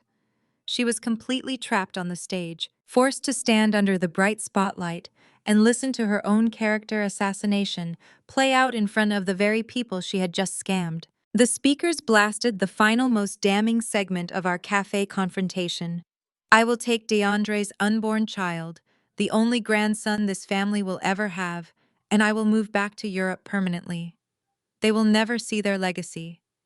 You will be the sole reason Marcus and Valerie die of a broken heart. Be a good sister and take the hit." The audio file ended with a sharp, definitive click. The silence that slammed into the room was heavy, volatile, and violent. 200 guests sat completely paralyzed in their chairs. The carefully constructed, pristine facade of the Addams family had just been subjected to a brutal public execution. The local politicians, who had just handed over thick envelopes of cash, stared at the stage in disgust. Everyone in the room now knew that Marcus and Valerie were not wealthy philanthropists dealing with a tragic sports injury. They were desperate, manipulated fools who had sold out their own fiercely independent daughter to appease a racist gold-digging fraud. Valerie slowly sank back into her velvet chair, her hands trembling violently as she covered her mouth to stifle a sob. The proud, arrogant woman who had relentlessly berated me for not supporting Black excellence was now hyperventilating, realizing her entire social standing within the community had just been permanently eradicated. Marcus stared blankly at the floor, the crushing realization that he had committed federal identity theft for a woman who viewed him as a pathetic mark washing over his aging face. They had sacrificed me at the altar of keeping up appearances, and now everyone they desperately wanted to impress was looking at them with pure, unadulterated contempt. But the most profound reaction came from the golden child himself. DeAndre had been sitting in his wheelchair right beside the podium, soaking up the boundless sympathy of the crowd just moments before. Now he was gripping the armrests of his chair so hard his knuckles were stark white. He slowly grabbed his medical crutches, forcing his heavy frame to stand up on his one good leg. The searing physical pain in his torn knee was absolutely nothing compared to the absolute devastation written across his face. He leaned heavily on the aluminum crutches, his chest heaving with erratic, panicked breaths. He turned his body slowly, agonizingly, until he was facing his wife. Chloe shrank back against the projector screen, her hands still instinctively clutching her perfectly round maternity dress. DeAndre stared intensely at her stomach, a look of pure terror and confusion flooding his features. He then looked up into her terrified, shifting eyes, his voice breaking as he demanded to know exactly what she meant about the baby. DeAndre's voice trembled violently as he gripped the thick handles of his medical crutches. He stared at his wife, searching her pale, terrified face for any sign of a misunderstanding. "What did you mean you were going to take my son to Europe, Chloe?" His question echoed through the silent room, amplified by the proximity of my microphone. I did not give Chloe a single second to formulate another manipulation. I raised my hand and firmly clicked the presentation remote. The massive digital screen behind us shifted instantly. The dark background vanished, replaced by the stark, blinding white glare of an official hospital record. It was a verified, legally obtained medical document from a highly exclusive European clinic. The personal identification numbers were heavily redacted, but the name at the top was printed in bold, undeniable black letters. Chloe Elizabeth Adams. Directly below her name, the date of the surgical procedure was highlighted in bright yellow. It was dated exactly 6 years ago. I leaned into the microphone, ensuring my voice reached every quiet corner of the vast community hall. You cannot take the Adams family legacy anywhere, Chloe, because you are not pregnant. In fact, according to your own verified surgical records, you underwent a permanent tubal ligation 6 years ago. You are medically incapable of carrying a child. This entire pregnancy is a grotesque, calculated hoax designed to drain my parents of their last remaining retirement funds before you inevitably filed for divorce. A collective visceral gasp ripped through the 200 guests. The sound sucked the remaining oxygen out of the room. DeAndre turned his head slowly, agonizingly, to look at the massive screen. He read the clinical diagnosis. He read the date. He looked down at Chloe's perfectly round maternity dress. The reality of his entire existence shattered in a fraction of a second. His baseball career was already dead, and now his ultimate redemption, the unborn son he had been bragging about to every sports scout and family friend, was nothing but a predatory illusion. His muscular arms began to shake uncontrollably. The rubber grips of his aluminum crutches slipped from his sweaty palms. The crutches hit the hardwood floor of the stage with a loud metallic clatter that rang out like a gunshot. Without his supports, DeAndre's surgically repaired knee buckled instantly. He collapsed onto the stage, falling hard onto his side. He reached a trembling hand out toward his wife, his eyes completely hollowed out by pure, unadulterated devastation. Chloe looked down at her broken husband writhing on the floor. She looked out at the sea of disgusted faces in the audience. The wealthy socialites, the church elders, the local politicians. They were all staring at her with absolute revulsion.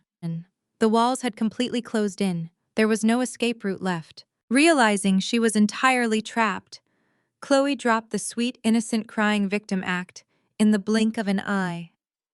The manufactured tears dried up instantly. Her posture shifted from a fragile, expectant mother to a cornered, feral animal. She sneered, her upper lip curling in deep disgust as she aggressively swatted DeAndre's reaching hand away from her dress. "Do not touch me!" Chloe shrieked, her voice dropping its soft melodic pitch and turning into a harsh, grating yell. She reached down and violently grabbed the padding beneath her expensive maternity dress, shifting the fake silicone bump to the side with blatant disregard. She glared down at DeAndre, who was weeping openly on the wooden floorboards. "You actually thought I wanted to have a child with a washed-up, crippled minor league bench warmer?" Chloe laughed, a sharp, manic sound that made the hairs on the back of my neck stand up. "You are completely delusional. This entire family is delusional. I only stayed because Marcus promised me $1 million mansion in a gated community. But you people do not have any real money. You lease your cars, you finance your lifestyle with toxic loans, and you begged your estranged sister to bail you out because you are utterly broke." She turned her vicious glare toward Marcus and Valerie, who were standing paralyzed in the front row. "You think you are high society?" Chloe mocked, pointing at my parents as her voice echoed through the hall. "You are pathetic. You mortgaged your entire lives to play dress up for these church people. You are all just broke, pathetic losers. I wasted a year of my life pretending to care about your fake black excellence. With a violent, aggressive yank, Chloe grabbed her left hand. She pulled the large, flashy engagement ring off her finger, the same ring Marcus had likely financed at an exorbitant interest rate. She pulled her arm back and hurled the heavy diamond directly at DeAndre's face. The metal band struck his cheekbone, leaving an instant red welt before bouncing off the stage and rolling away into the dark shadows. The audience erupted into sheer chaos. People were shouting, pointing, and murmuring in furious disbelief. The beautiful charity gala had officially devolved into a spectacular, humiliating nightmare. Valerie could no longer handle the sheer magnitude of the social annihilation taking place. The embarrassment of her daughter-in-law, exposing their financial ruin, and faking a pregnancy in front of her most elite peers pushed her past the brink of sanity. Her face turned a violent shade of crimson. She hiked up the skirt of her expensive evening gown, stomped up the short stairs, and charged the podium like a raging bull. She pointed a trembling, furious finger directly in my face, her chest heaving with erratic, panicked breaths. She did not care about Chloe's betrayal. She only cared that I was the one who pulled the curtain back and exposed their secrets to the neighborhood. "Turn that screen off right now!" Valerie screamed at the top of her lungs, spittle flying from her lips. "You ruined my event. You humiliated my son.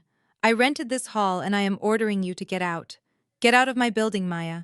Get out of my sight before I call the police and have you dragged out of here in handcuffs." She slammed her hands down on the wooden podium, trying to physically block my access to the microphone. She was frantic, desperate to regain a single shred of control over the catastrophic implosion of her social standing. She demanded I leave, clinging to the false authority she believed she still possessed over me. I did not flinch. I did not take a single step back. I stood perfectly still, letting her scream until her voice went hoarse. I looked into her wild, desperate eyes, maintaining a cold, unshakable calm. I slowly raised my hand, aiming the presentation remote at the back of the room. I simply clicked to the third and final slide on the projector. The sharp click of the presentation remote echoed through the community hall, instantly cutting off Valerie mid-scream. The blinding white light of Chloe's medical records vanished from the massive projector screen behind me. In its place, a high-resolution scan of a highly classified legal document materialized, glowing ominously over the chaotic stage. It was not another piece of medical history or a secret audio file. It was a formal real estate deed heavily stamped by the county clerk office. I had made sure my assistant enlarged the specific text blocks so that even the older church mothers sitting in the very back row could read the fine print without reaching for their reading glasses. Valerie froze, her hand still raised in the air, as if she had been physically struck by the image. She stared up at the massive screen, her chest heaving with exertion. Her eyes locked onto the property address listed at the top of the deed. It was her address. The sprawling, beautifully manicured suburban estate she had spent the last 2 decades bragging about to her sorority sisters and country club acquaintances. The house she had repeatedly used as a weapon to assert her dominance over everyone else in our family. The text below the property line outlined a comprehensive transfer of ownership due to a finalized bank foreclosure. But the most devastating piece of information was highlighted in a brilliant, inescapable yellow. It was the name of the new legal owner. The document did not list a faceless national bank or a random real estate developer. The legal owner, printed in bold black ink, was Pacific Peak Holdings, my private corporate entity. I leaned back into the microphone, letting the heavy, suffocating reality wash over the 200 guests. My voice was perfectly measured, completely devoid of the hysterical panic that had just consumed my mother. "You cannot kick me out of this rented hall, Valerie." I spoke with a lethal, icy calmness that made the front row flinch. "Just like you cannot kick me out of your house, because your bank foreclosed on you 8 months ago while you were busy buying fake designer bags for your daughter-in-law and funding minor league baseball fantasies.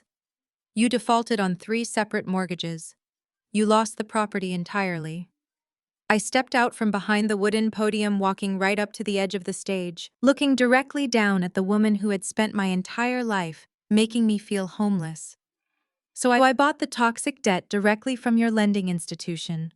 I paid it off in full with cash. I am not just your daughter anymore, Valerie. I am your landlord. The absolute silence that slammed into the grand community hall was unlike anything I had ever witnessed. It was a heavy, breathless vacuum. 200 people sat completely paralyzed in their velvet chairs. The jazz musicians in the corner had long since put their instruments down, staring at the stage with wide, disbelieving eyes.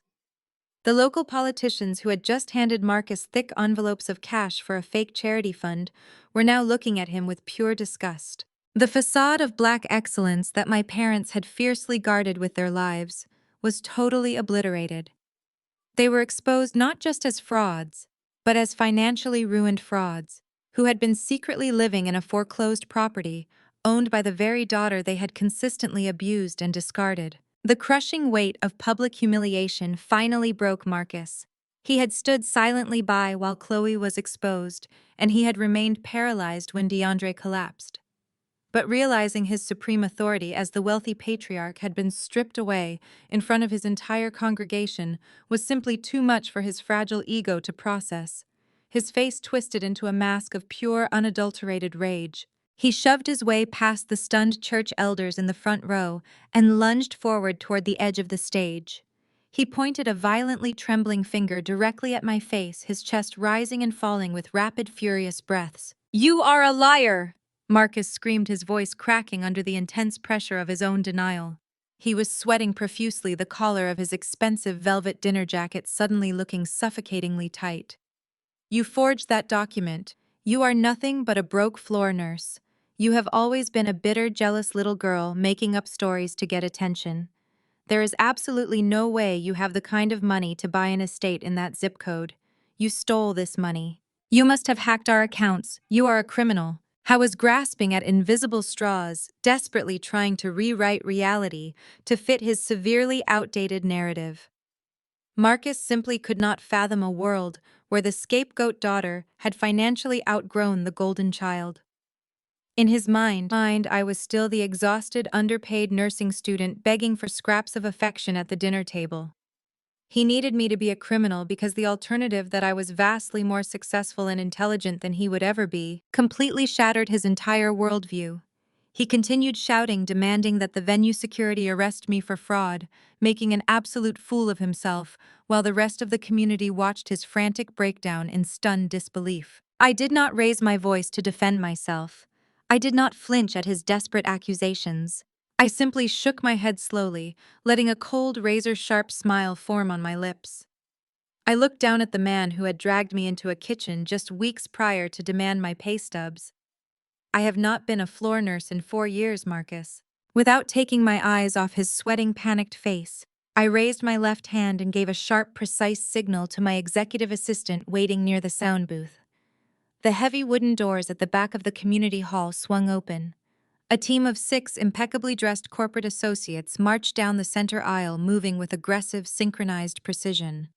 They carried thick, glossy corporate portfolios embossed with shiny gold lettering. As they reached the front rows, they began handing the heavy informational packets directly to the church elders, the local politicians, and the wealthy socialites who had just witnessed the entire bloodbath. The heavy informational packets hit the tables with a synchronized, authoritative thud.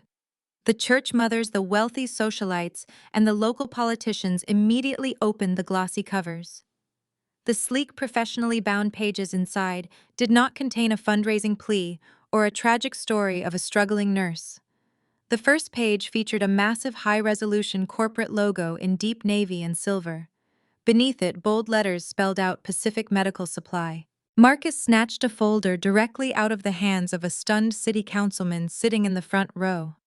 His eyes darted frantically across the premium paper. He flipped to the second page, his breathing becoming shallow and erratic. There, printed in crisp corporate formatting, was my professional executive portrait. The biography next to my image clearly detailed my status as the sole founder and chief executive officer of the largest healthcare logistics corporation on the entire West Coast. The following pages outlined my board of directors, my expanding network of distribution centers, and the massive scale of my operational dominance. I let the silence stretch for a few agonizing seconds, as the reality settled into the bones of every single person in the room. The politicians who had been slipping cash into Marcus's pockets were now looking at the financial summaries in the portfolio, their eyes widening at the multi-million-dollar revenue margins.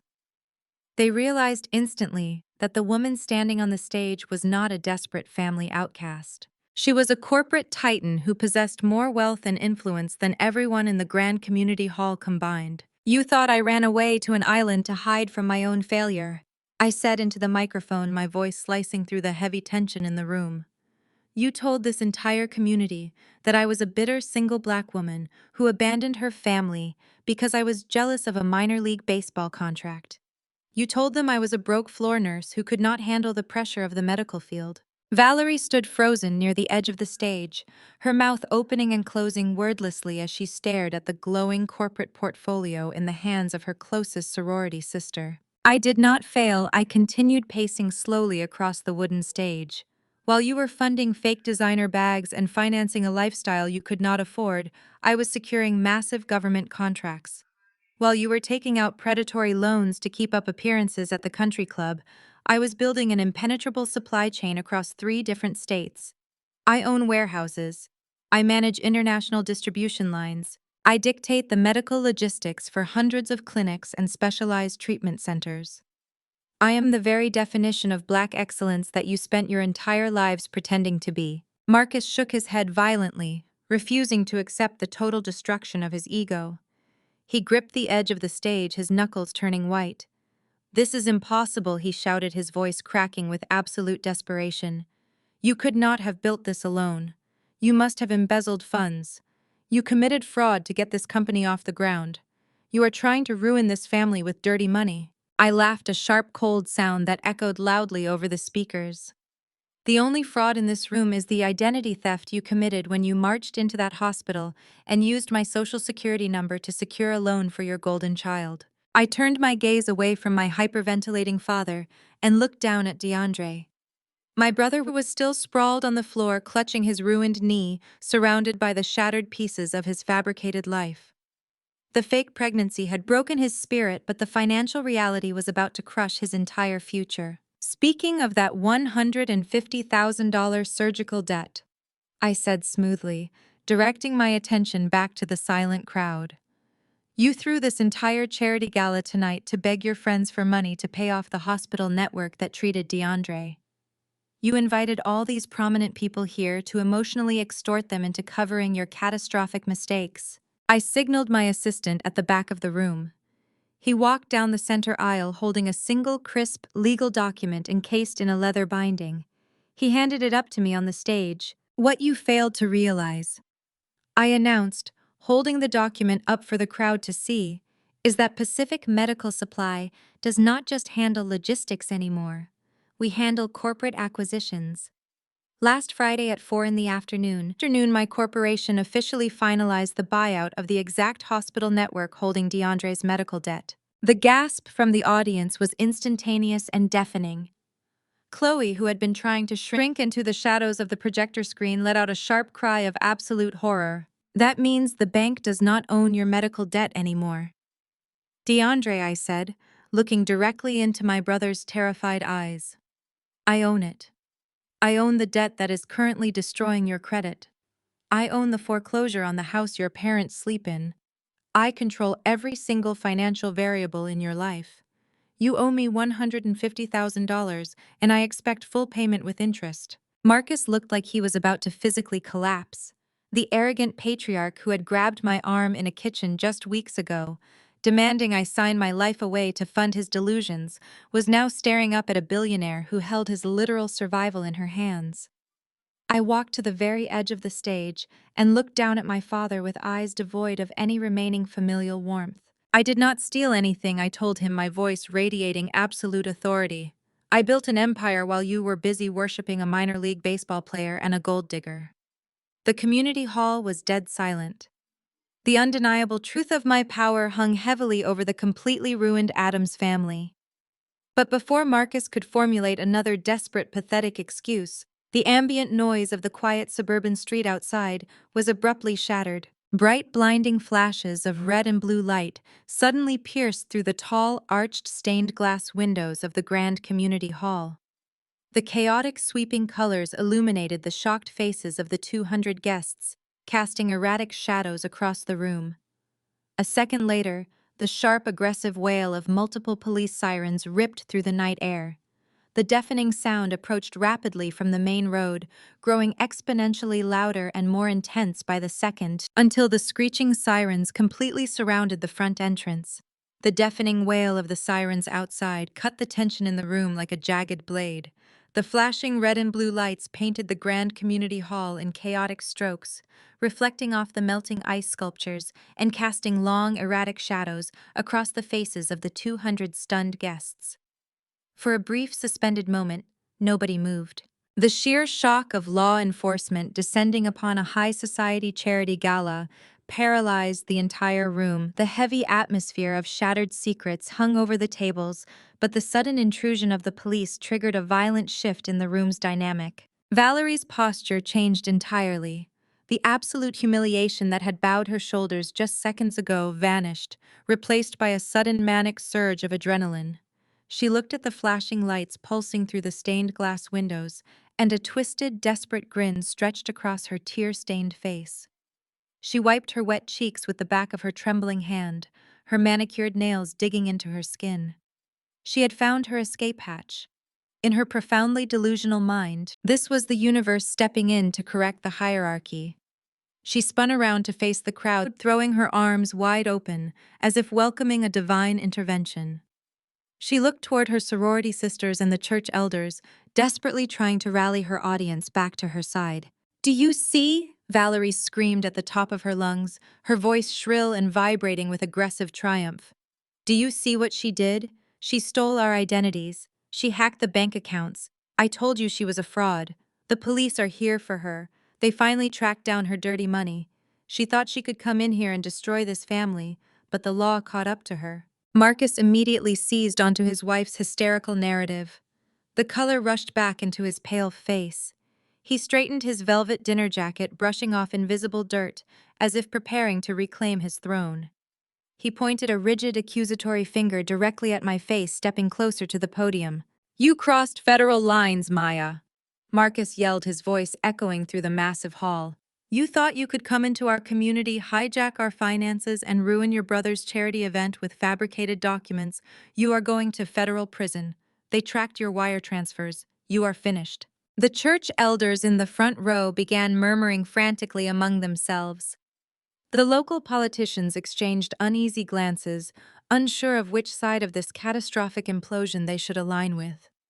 Chloe, still cowering near the edge of the projector screen, watched the flashing lights with wide, terrified eyes, slowly inching her way toward the side exit to escape the incoming fallout.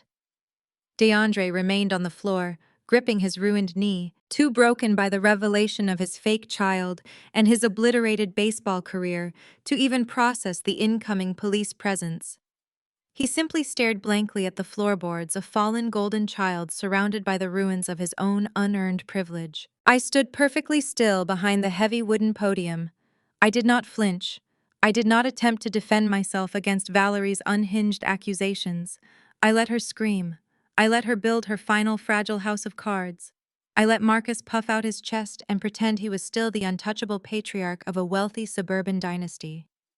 I simply rested my hands calmly on the polished surface of the podium, feeling the cool wood beneath my palms, waiting for reality to shatter their delusions permanently. The heavy, towering mahogany doors at the back of the community hall were suddenly shoved open with violent, unmistakable authority.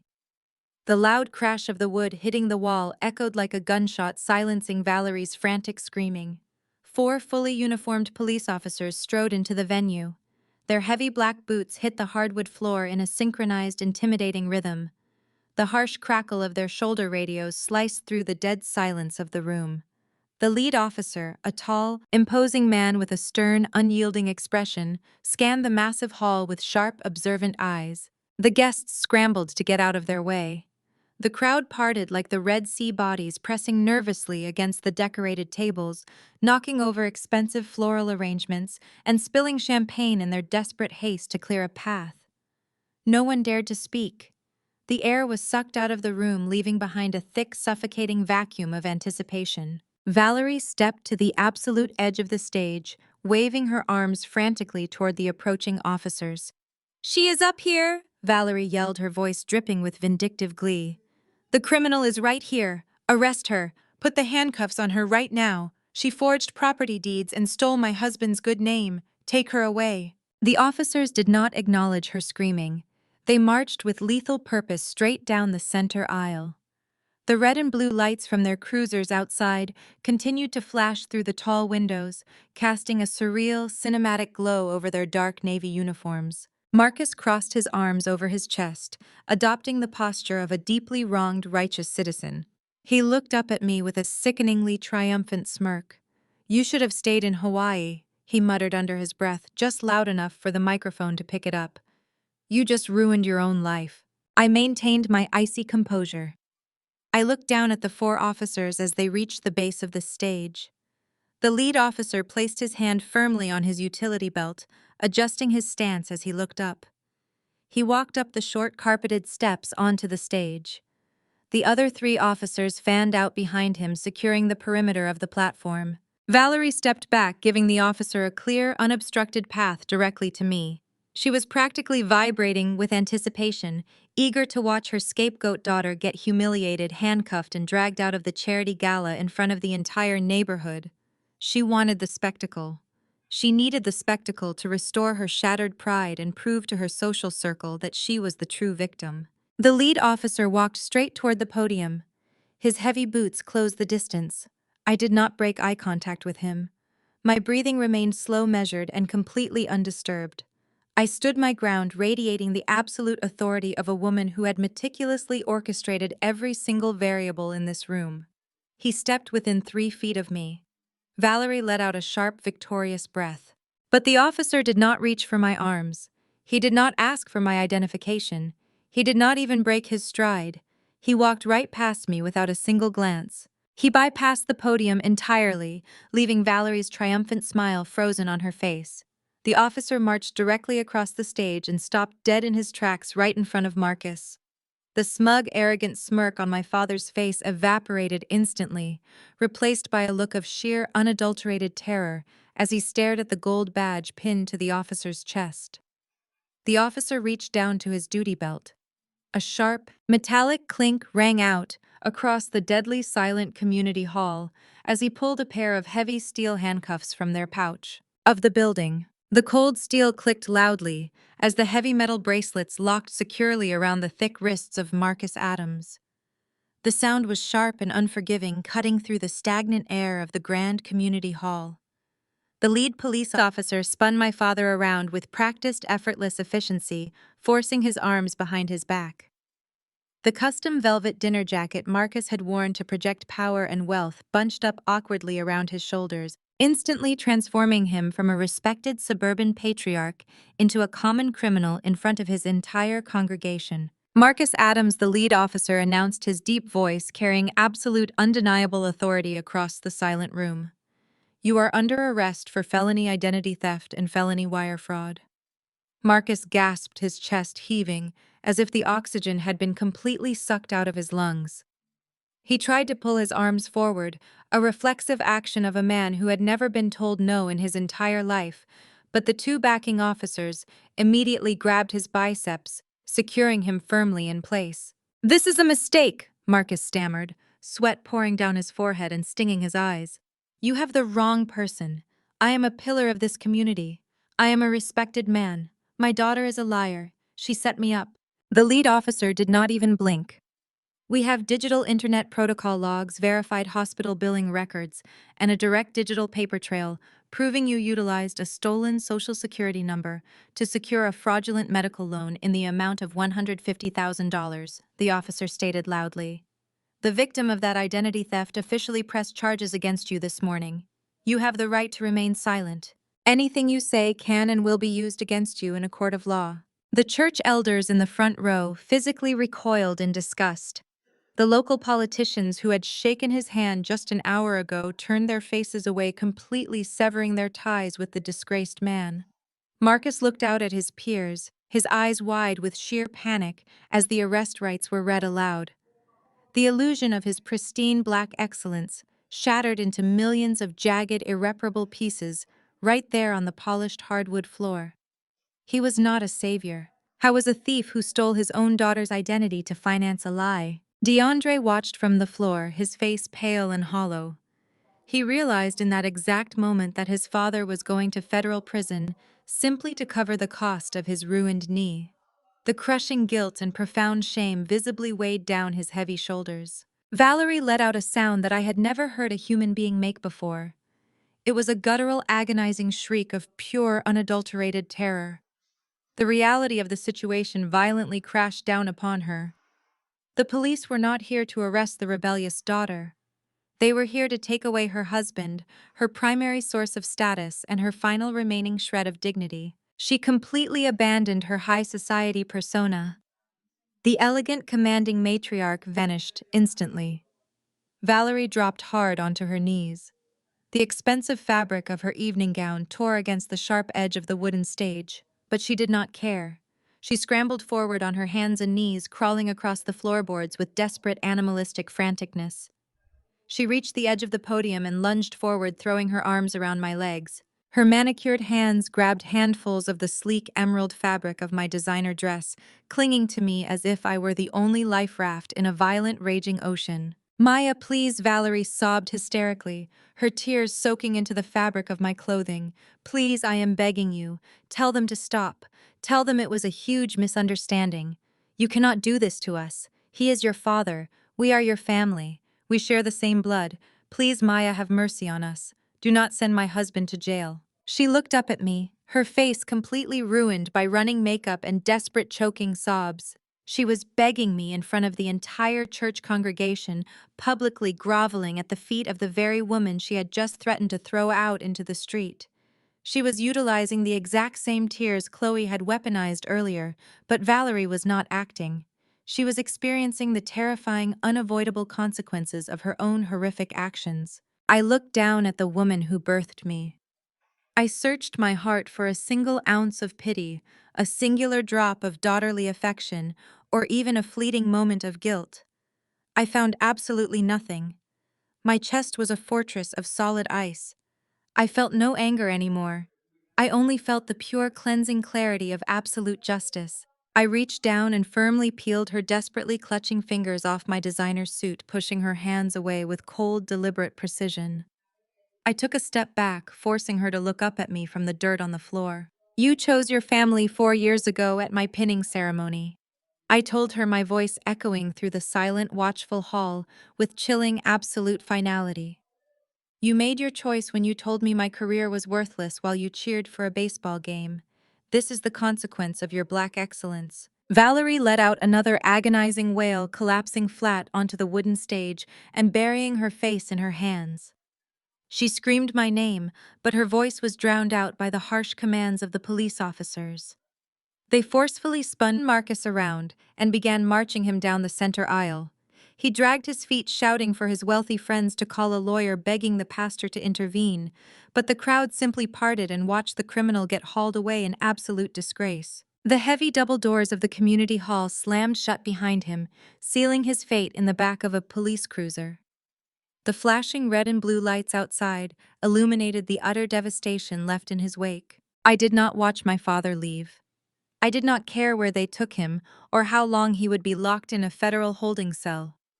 I turned my attention back to my weeping mother, who was still trembling violently on the wooden floorboards. The wealthy socialites she had spent decades trying to impress were now pulling out their cell phones, recording her public breakdown, eager to share the mighty fall of the Addams family matriarch. She was completely alone, abandoned by the community she worshipped. I reached into my designer tote bag resting on the podium. My fingers brushed past my solid titanium credit cards and wrapped around a crisp, heavily folded legal document prepared exclusively by my corporate attorneys. I pulled the stiff paper out of the bag, the sharp rustle of the thick parchment cutting through the sounds of Valerie's desperate sobbing. I looked down at the ruined woman at my feet. I held the document out directly over her shaking shoulders and simply let go.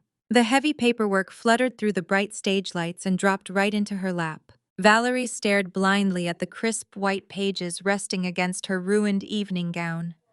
Her shaking hands slowly reached down, her manicured fingers trembling violently as she gripped the edges of the legal packet. The blinding stage lights illuminated the bold black font stamped across the top of the first page. It was a formal, legally binding 30-day eviction notice. The document explicitly mandated the immediate vacation of the property currently occupied by Marcus and Valerie Adams. It detailed that the estate was now exclusively owned by Pacific Peak Holdings, and their continued presence constituted illegal trespassing. Valerie's eyes darted across the sharp legal jargon, her brain struggling to process the absolute finality of the words. She looked up at me, her face pale and contorted with a sickening realization. I was not just taking her husband. I was stripping away the very walls that housed her fabricated social kingdom. I was taking the grand staircase where she posed for holiday photos, the expansive dining room where she hosted her elite church circles, and the manicured lawn where she paraded her fake perfection. I was throwing her out into the street. You have exactly 1 month to pack whatever items you legally own and vacate my property, I stated, my voice echoing with lethal precision across the dead silent community hall. You will not take the fixtures. You will not remove the appliances. You will leave the keys on the kitchen counter by midnight on the 30th day. If you are still inside my house on the morning of the 31st, I will have the county sheriff physically remove you, and your belongings will be placed on the curb. The crowd of 200 guests gasped in unison. The wealthy socialites who had previously worshipped Valerie now looked at her with unabashed pity and disgust. The ultimate humiliation was complete. The grand matriarch of Black excellence was officially a destitute tenant, being evicted by the daughter she had ruthlessly discarded. Valerie looked down at the eviction notice, then back up at me. The desperate pleading mother act instantly evaporated, replaced by a raw, unhinged, and visceral hatred. The absolute loss of control broke the final tether of her sanity. Her face twisted into a grotesque mask of pure rage. She scrambled up from the wooden floorboards, clutching the eviction notice in her fist, her eyes burning with a venomous, toxic fire. "You will die alone!" Valerie screamed at the top of her lungs, her voice shredding my eardrums as it bounced aggressively off the high ceilings of the hall. "You have no family. You are a monster. You hear me? You are a cold, heartless monster who destroyed her own blood." Her curse ripped through the air, designed to strike the deepest, most vulnerable insecurities of my childhood. Years ago, the threat of losing my family, the fear of being unlovable and isolated would have brought me to my knees. I would have folded, apologized, and sacrificed my own future just to appease her conditional affection. But the woman standing on that stage had been forged in the fires of their betrayal. I did not need her toxic bloodline. I had built my own empire. I looked at her screaming red face and felt absolutely nothing. No anger, no sadness, just a profound, liberating emptiness. "I would rather be a monster on a throne than a victim in your house," I replied softly, though the microphone carried the chilling words to every corner of the room. I turned my back on her. I did not wait for another response. I did not give her the satisfaction of a prolonged argument. I simply walked away. The rhythmic, sharp clicking of my designer heels against the polished hardwood floor served as the final drumbeat of my departure. I descended the short stairs of the stage, moving with the fluid, unbothered grace of a predator who had successfully cleared the room. The sea of guests parted immediately. The church elders, the local politicians, the gossiping aunts, and the judgmental neighbors all stepped back, clearing a wide, unobstructed path down the center aisle. They did not look at me with scorn. They looked at me with profound fear and undeniable respect. I had just dismantled a dynasty in front of their eyes, and nobody dared to breathe a single word of defiance. I pushed through the heavy double doors of the community hall, leaving the stifling heat and the chaotic ruins of the Addams family far behind me. The crisp, cool night air of the West Coast hit my face, carrying the scent of pine and ocean salt. The flashing police lights were gone, having already transported Marcus to his federal holding cell. In their place stood a massive, sleek, midnight black Maybach. The luxury vehicle idled smoothly in the circular driveway, its engine purring with quiet, dominant power. My personal chauffeur stood at attention beside the rear passenger door, his posture perfectly straight. He opened the heavy armored door the moment I approached. Inside the grand hall, the reality of my departure finally registered with the golden child. DeAndre had watched his father get hauled away in handcuffs. He had watched his wife expose her fake pregnancy and flee the building. He had watched his mother get slapped with an eviction notice. And now he watched his only remaining financial lifeline walking out the door. The crushing weight of his $150,000 surgical debt and his completely obliterated baseball career slammed down on his shoulders. He was entirely broke, physically crippled, and utterly alone. Panic, raw and absolute, seized his chest. DeAndre grabbed his aluminum crutches from the stage floor. He forced his heavy muscular frame upward, crying out as a jolt of agonizing pain shot through his torn ACL. He ignored the physical agony driven entirely by sheer desperation. He hobbled violently down the center aisle, his crutches slipping and slamming against the hardwood as he dragged his ruined leg behind him. He pushed through the heavy wooden doors, stumbling out into the cool night air just as I slid into the plush leather seat of the Maybach. "Maya, Maya, wait!" DeAndre screamed, his voice cracking with hysterical, ugly sobs. He dragged himself across the concrete driveway, his breathing ragged and desperate. He reached the side of the luxury vehicle just as the chauffeur firmly shut the heavy door, sealing me inside the soundproof, climate-controlled cabin. DeAndre dropped one of his crutches. He slammed his open palm against the thick tinted window of the Maybach. His face was a mess of snot and tears contorted in pure panic. "Please, Maya, please do not leave me like this," he wailed, banging his fist against the dark glass. "I cannot pay the hospital. They are going to ruin my life. You cannot just leave me. I am your brother. Please help me." I sat comfortably against the soft quilted leather upholstery. I looked at my brother through the tinted window. His desperate weeping face was perfectly framed by the dark glass. I did not roll the window down. I did not offer a single word of comfort. I simply gave a short, subtle nod to my driver in the front seat. The massive engine of the Maybach roared to life. The vehicle glided forward with effortless, aggressive power. DeAndre let out a final agonizing scream, pounding his fist against the glass one last time before he lost his balance. His ruined knee buckled beneath him. He collapsed onto the hard, unforgiving asphalt of the driveway, his cries echoing miserably into the night. The Maybach accelerated smoothly down the street, merging into the glowing city traffic, leaving the golden child weeping in the dirt and the dust of his own shattered entitlement. The red tail lights of the Maybach bled into the distant city traffic, leaving DeAndre completely enveloped in the cold shadows of the community hall parking lot.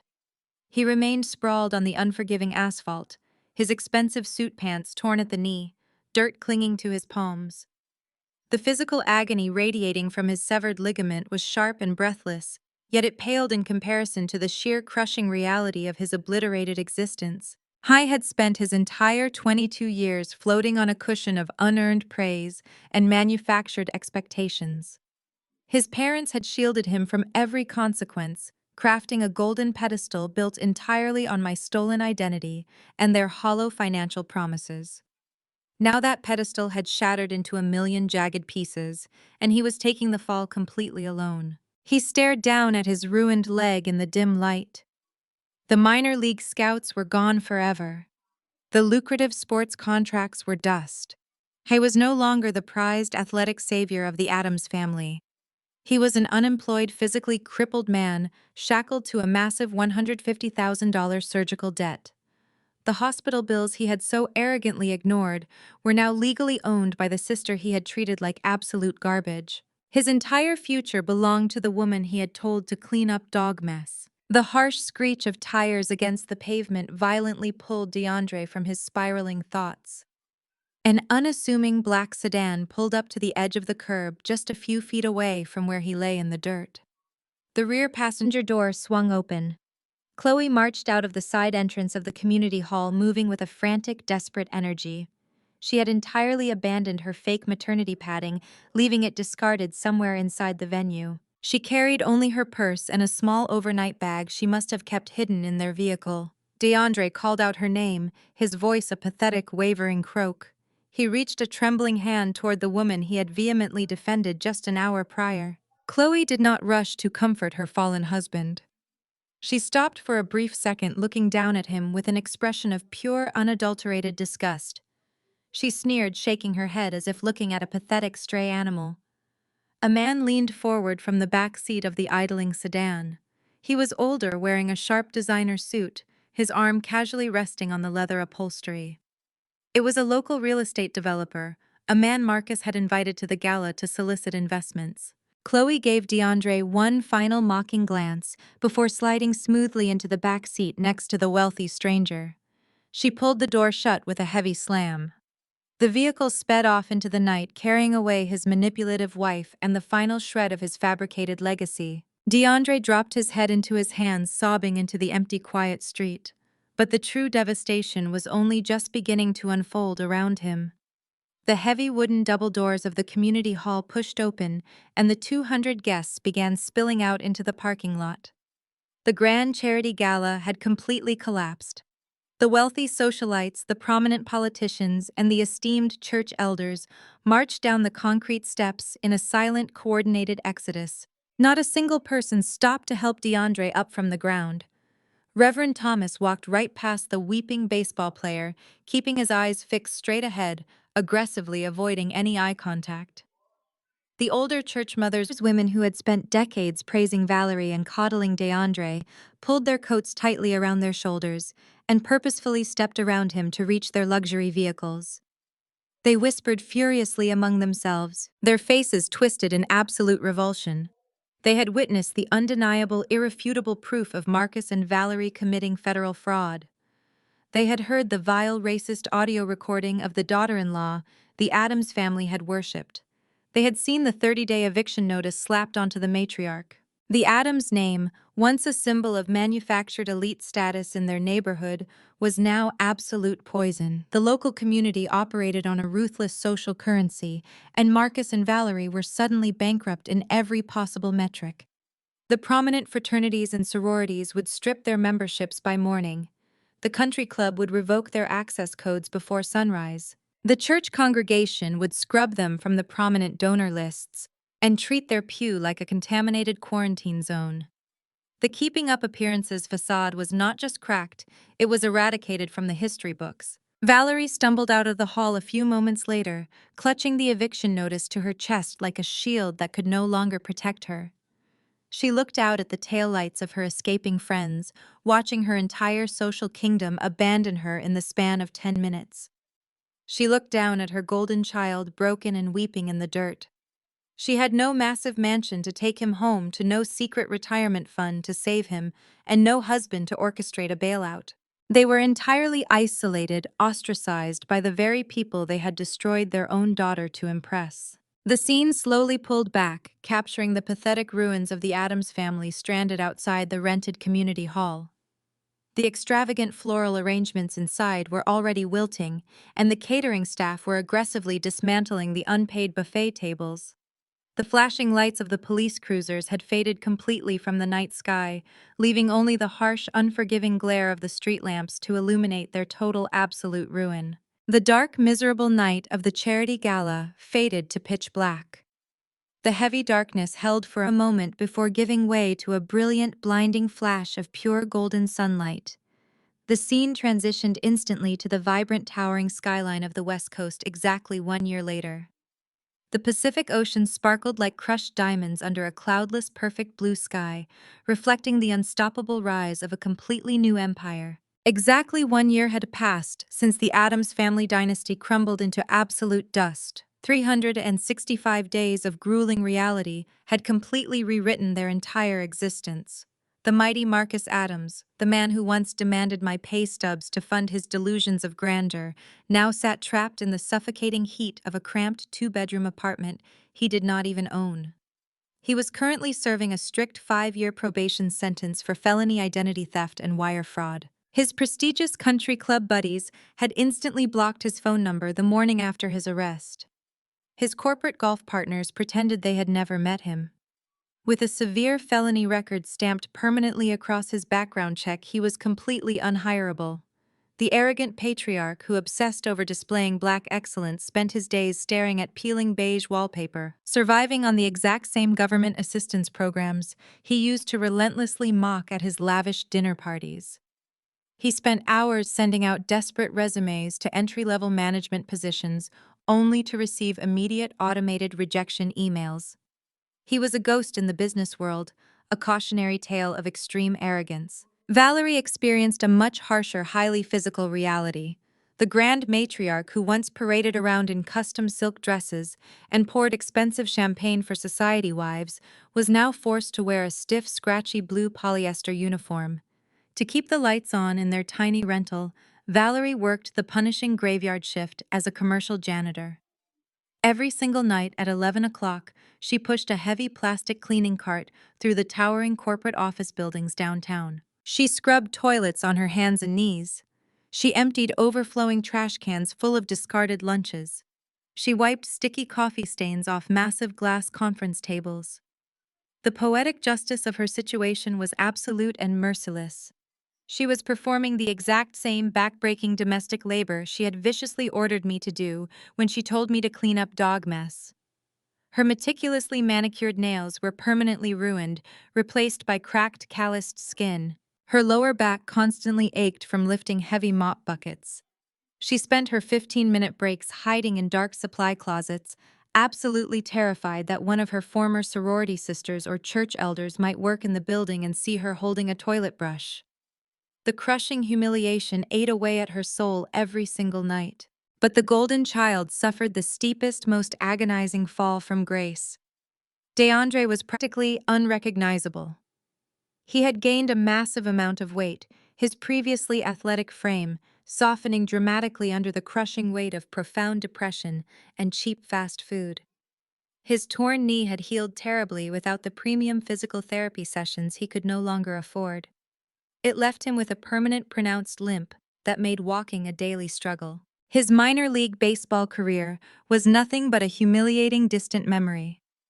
To pay off the fractions of debt he still owed to the courts, he worked as a minimum wage cashier at a local retail sports store in a dying shopping mall. Every afternoon, DeAndre stood behind a cheap plastic counter wearing a hideous bright green store vest. He spent his miserable hours bitterly scanning barcodes on baseball cleats and fielding gloves for bright-eyed high school athletes.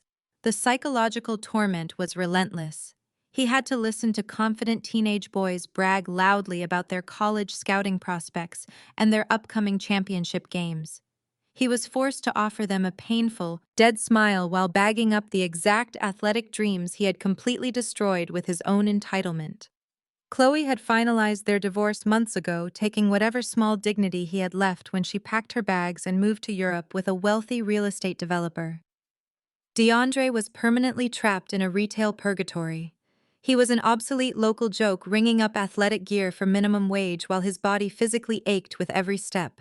On a muggy Tuesday evening, Valerie and DeAndre sat together in their cramped, dimly lit living room.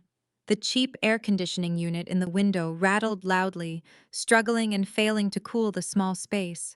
They sat on a sagging, stained sofa they had purchased from a local thrift store.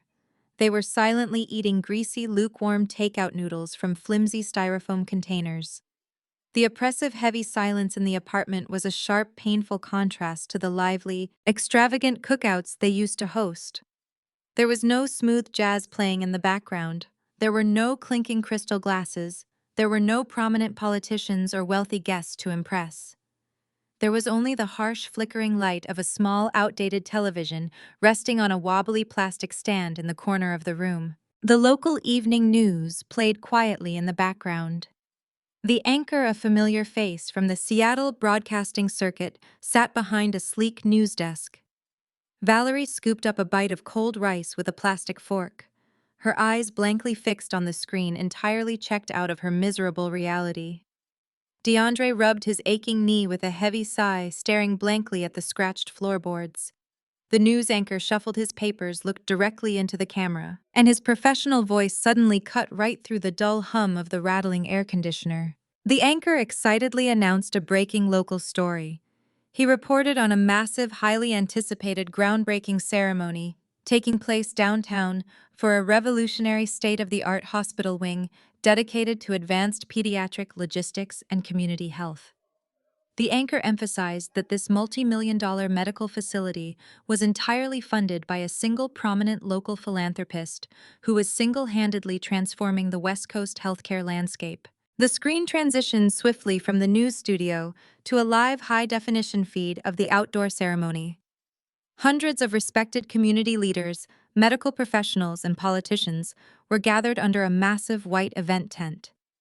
The camera zoomed in smoothly, panning slowly across the cheering elite crowd before locking onto the grand mahogany podium directly in the center of the stage to reveal the esteemed keynote speaker. The camera focused precisely on me.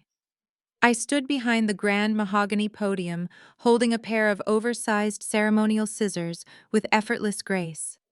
I wore a tailored deep crimson designer suit that contrasted beautifully with the crisp white ribbons stretched across the hospital entrance. The massive banner hanging above the pristine glass doors clearly read the name of the new facility, the Pacific Health and Community Foundation Wing.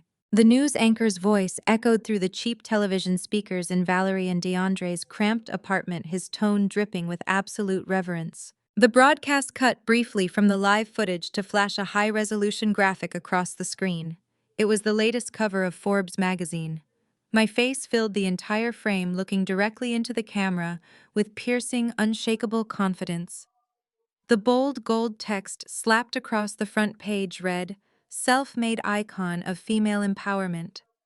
The anchor detailed how I had revolutionized medical logistics, bought out failing hospital networks, and donated millions to ensure underprivileged neighborhoods received premium healthcare access.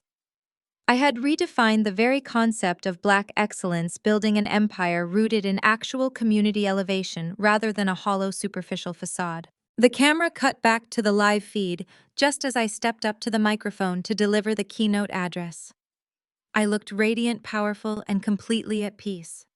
My voice rang out clear and steady, devoid of the anxiety that used to choke me when I lived under Marcus and Valerie's roof.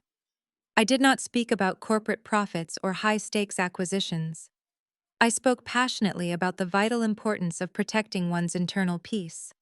I addressed the crowd, explaining that true wealth is not measured by the zip code you live in or the designer labels you wear. True wealth is having the courage to walk away from toxic environments that drain your spirit. I spoke about the immense, profound power of building a chosen family, surrounding yourself with individuals who celebrate your victories instead of plotting your downfall. Back in the sweltering, run-down rental apartment, Valerie watched the glowing television screen with wide, bloodshot eyes. A single heavy tear escaped and rolled down her wrinkled, exhausted face. Then another followed, and another. For the first time in her entire life, Valerie was not performing. She was not crying to manipulate a church congregation or guilt-trip a wealthy socialite. These were tears of bitter, agonizing, soul-crushing regret. The magnitude of what she had callously thrown away slammed into her chest like a runaway freight train. She had viciously discarded a brilliant, loyal billionaire daughter who would have given her the world. She had traded a life of unimaginable luxury and genuine respect for a fake pregnancy, a counterfeit designer bag, and a minor league baseball player who now sold cleats for minimum wage. Valerie covered her mouth with her calloused, blistered hands, sobbing uncontrollably into the stifling air of the tiny living room. DeAndre did not even look at her. He just kept staring blankly at his cold takeout noodles, completely hollowed out, realizing that his sister was a global icon while he was a permanent, localized failure. Their punishment was absolute, and their isolation was permanent. The bleak, miserable living room of the apartment faded away, replaced by the warm, golden glow of a sprawling coastal estate on the fourth Thursday of November. The air inside my massive dining room was rich with the comforting, mouth-watering sense of an authentic, joyous Thanksgiving feast. Deep, soulful laughter echoed off the high, vaulted ceilings, bouncing between the floor-to-ceiling windows that overlooked the crashing waves of the Pacific Ocean. This was not a stiff, performative dinner designed to impress judgmental country club members. This was a sanctuary of genuine love and chosen family. I moved effortlessly through the massive chef's kitchen, wearing a stunning emerald silk dress, pouring expensive red wine into the crystal glasses of the people who had truly earned their seats at my table. My corporate attorney Sterling sat near the grand stone fireplace, sharing a booming laugh with my executive assistant. They were not just my employees, they were fiercely loyal allies who had stood by me when I dismantled my toxic bloodline. Standing near the head of the expansive dining table was my husband. He was a tall, incredibly supportive, and brilliant man who looked at me with unyielding adoration. He did not care about my net worth, he cared about my spirit. He stepped up behind me, wrapping his strong arms around my waist and pressing a soft, warm kiss to my temple. He handed me a polished, heavy silver carving knife, his eyes shining with pure pride as he looked out at the beautiful, chosen family we had curated together. The table groaned under the weight of the feast, featuring a perfectly roasted turkey, savory collard greens, baked macaroni and cheese, and sweet potato pie. Every single detail of the room radiated absolute perfection, safety, and undeniable joy. The dark, traumatic years of seeking validation from Marcus and Valerie felt like a distant, irrelevant lifetime ago. I smiled up at my husband, feeling a profound, deep-seated gratitude for the magnificent life I had built from the ashes of my own pinning ceremony. I raised my wine glass, preparing to deliver a heartfelt toast to the loyal friends and devoted partners sitting around my table. I opened my mouth to speak, ready to express my immense appreciation for the beautiful new reality we had created. Right in the middle of that perfect, uninterrupted moment, a sharp, aggressive vibration shattered the quiet ambiance of the kitchen space. I paused, the heavy carving knife still resting securely in my right hand. I turned my head slowly, resting on the cool, dark marble surface of the kitchen island. Just a few feet away, my personal cell phone lit up the surrounding countertops. The device buzzed violently against the stone, the bright screen demanding immediate, undivided attention. I looked down at the glowing rectangle illuminating the polished black marble. The caller identification did not display a name. It was just an unsaved random 10-digit sequence from a cheap prepaid cellular carrier. However, I knew exactly who was on the other end of that digital transmission. My security team had changed my personal contact information 3 times over the past 12 months, yet the desperate always find a way to crawl out of the woodwork. I did not pick up the device immediately. I simply stood there in my emerald silk dress, the heavy silver carving knife still resting comfortably in my right hand, and let my eyes trace the stark black text bubbling across the locked screen. The message was brief, dripping with a manufactured, pathetic vulnerability that turned my stomach. It read, "Maya, please. I am so sorry. I miss my daughter. We have absolutely nothing left. DeAndre is struggling. Your father is gone. Please save our family." I read it again. I let the syllables echo in my mind, contrasting violently against the rich, joyous laughter of my chosen family sitting in the adjacent dining room. My corporate attorney Sterling was busy pouring a vintage Cabernet for my husband. My executive assistant was passing around a silver platter of warm, buttered rolls. They were safe, secure, and entirely happy. Meanwhile, a ghost from a dead past was trying to reach through the digital void to drag me back into a miserable, suffocating abyss. I miss my daughter. The sheer, unadulterated audacity of that specific sentence was staggering. Valerie did not miss her daughter. She missed her premier financial safety net. She missed the convenient scapegoat she could verbally abuse to make herself feel superior. She missed the obedient, terrified nursing student she could confidently order around to clean up after her golden child. The woman who sent that text message was currently standing in a dark, dingy janitorial closet somewhere in downtown Seattle, clutching a mop handle reeking of industrial bleach and overwhelming regret. She was not reaching out from a place of genuine maternal revelation. She was reaching out because the crushing, inescapable weight of her own toxic choices had finally broken her spine. Save our family. Another profound manipulation tactic. Valerie believed she could invoke the sacred concept of familial duty to access my bank accounts. She genuinely hoped the holiday season had made me nostalgic for a connection that never actually existed.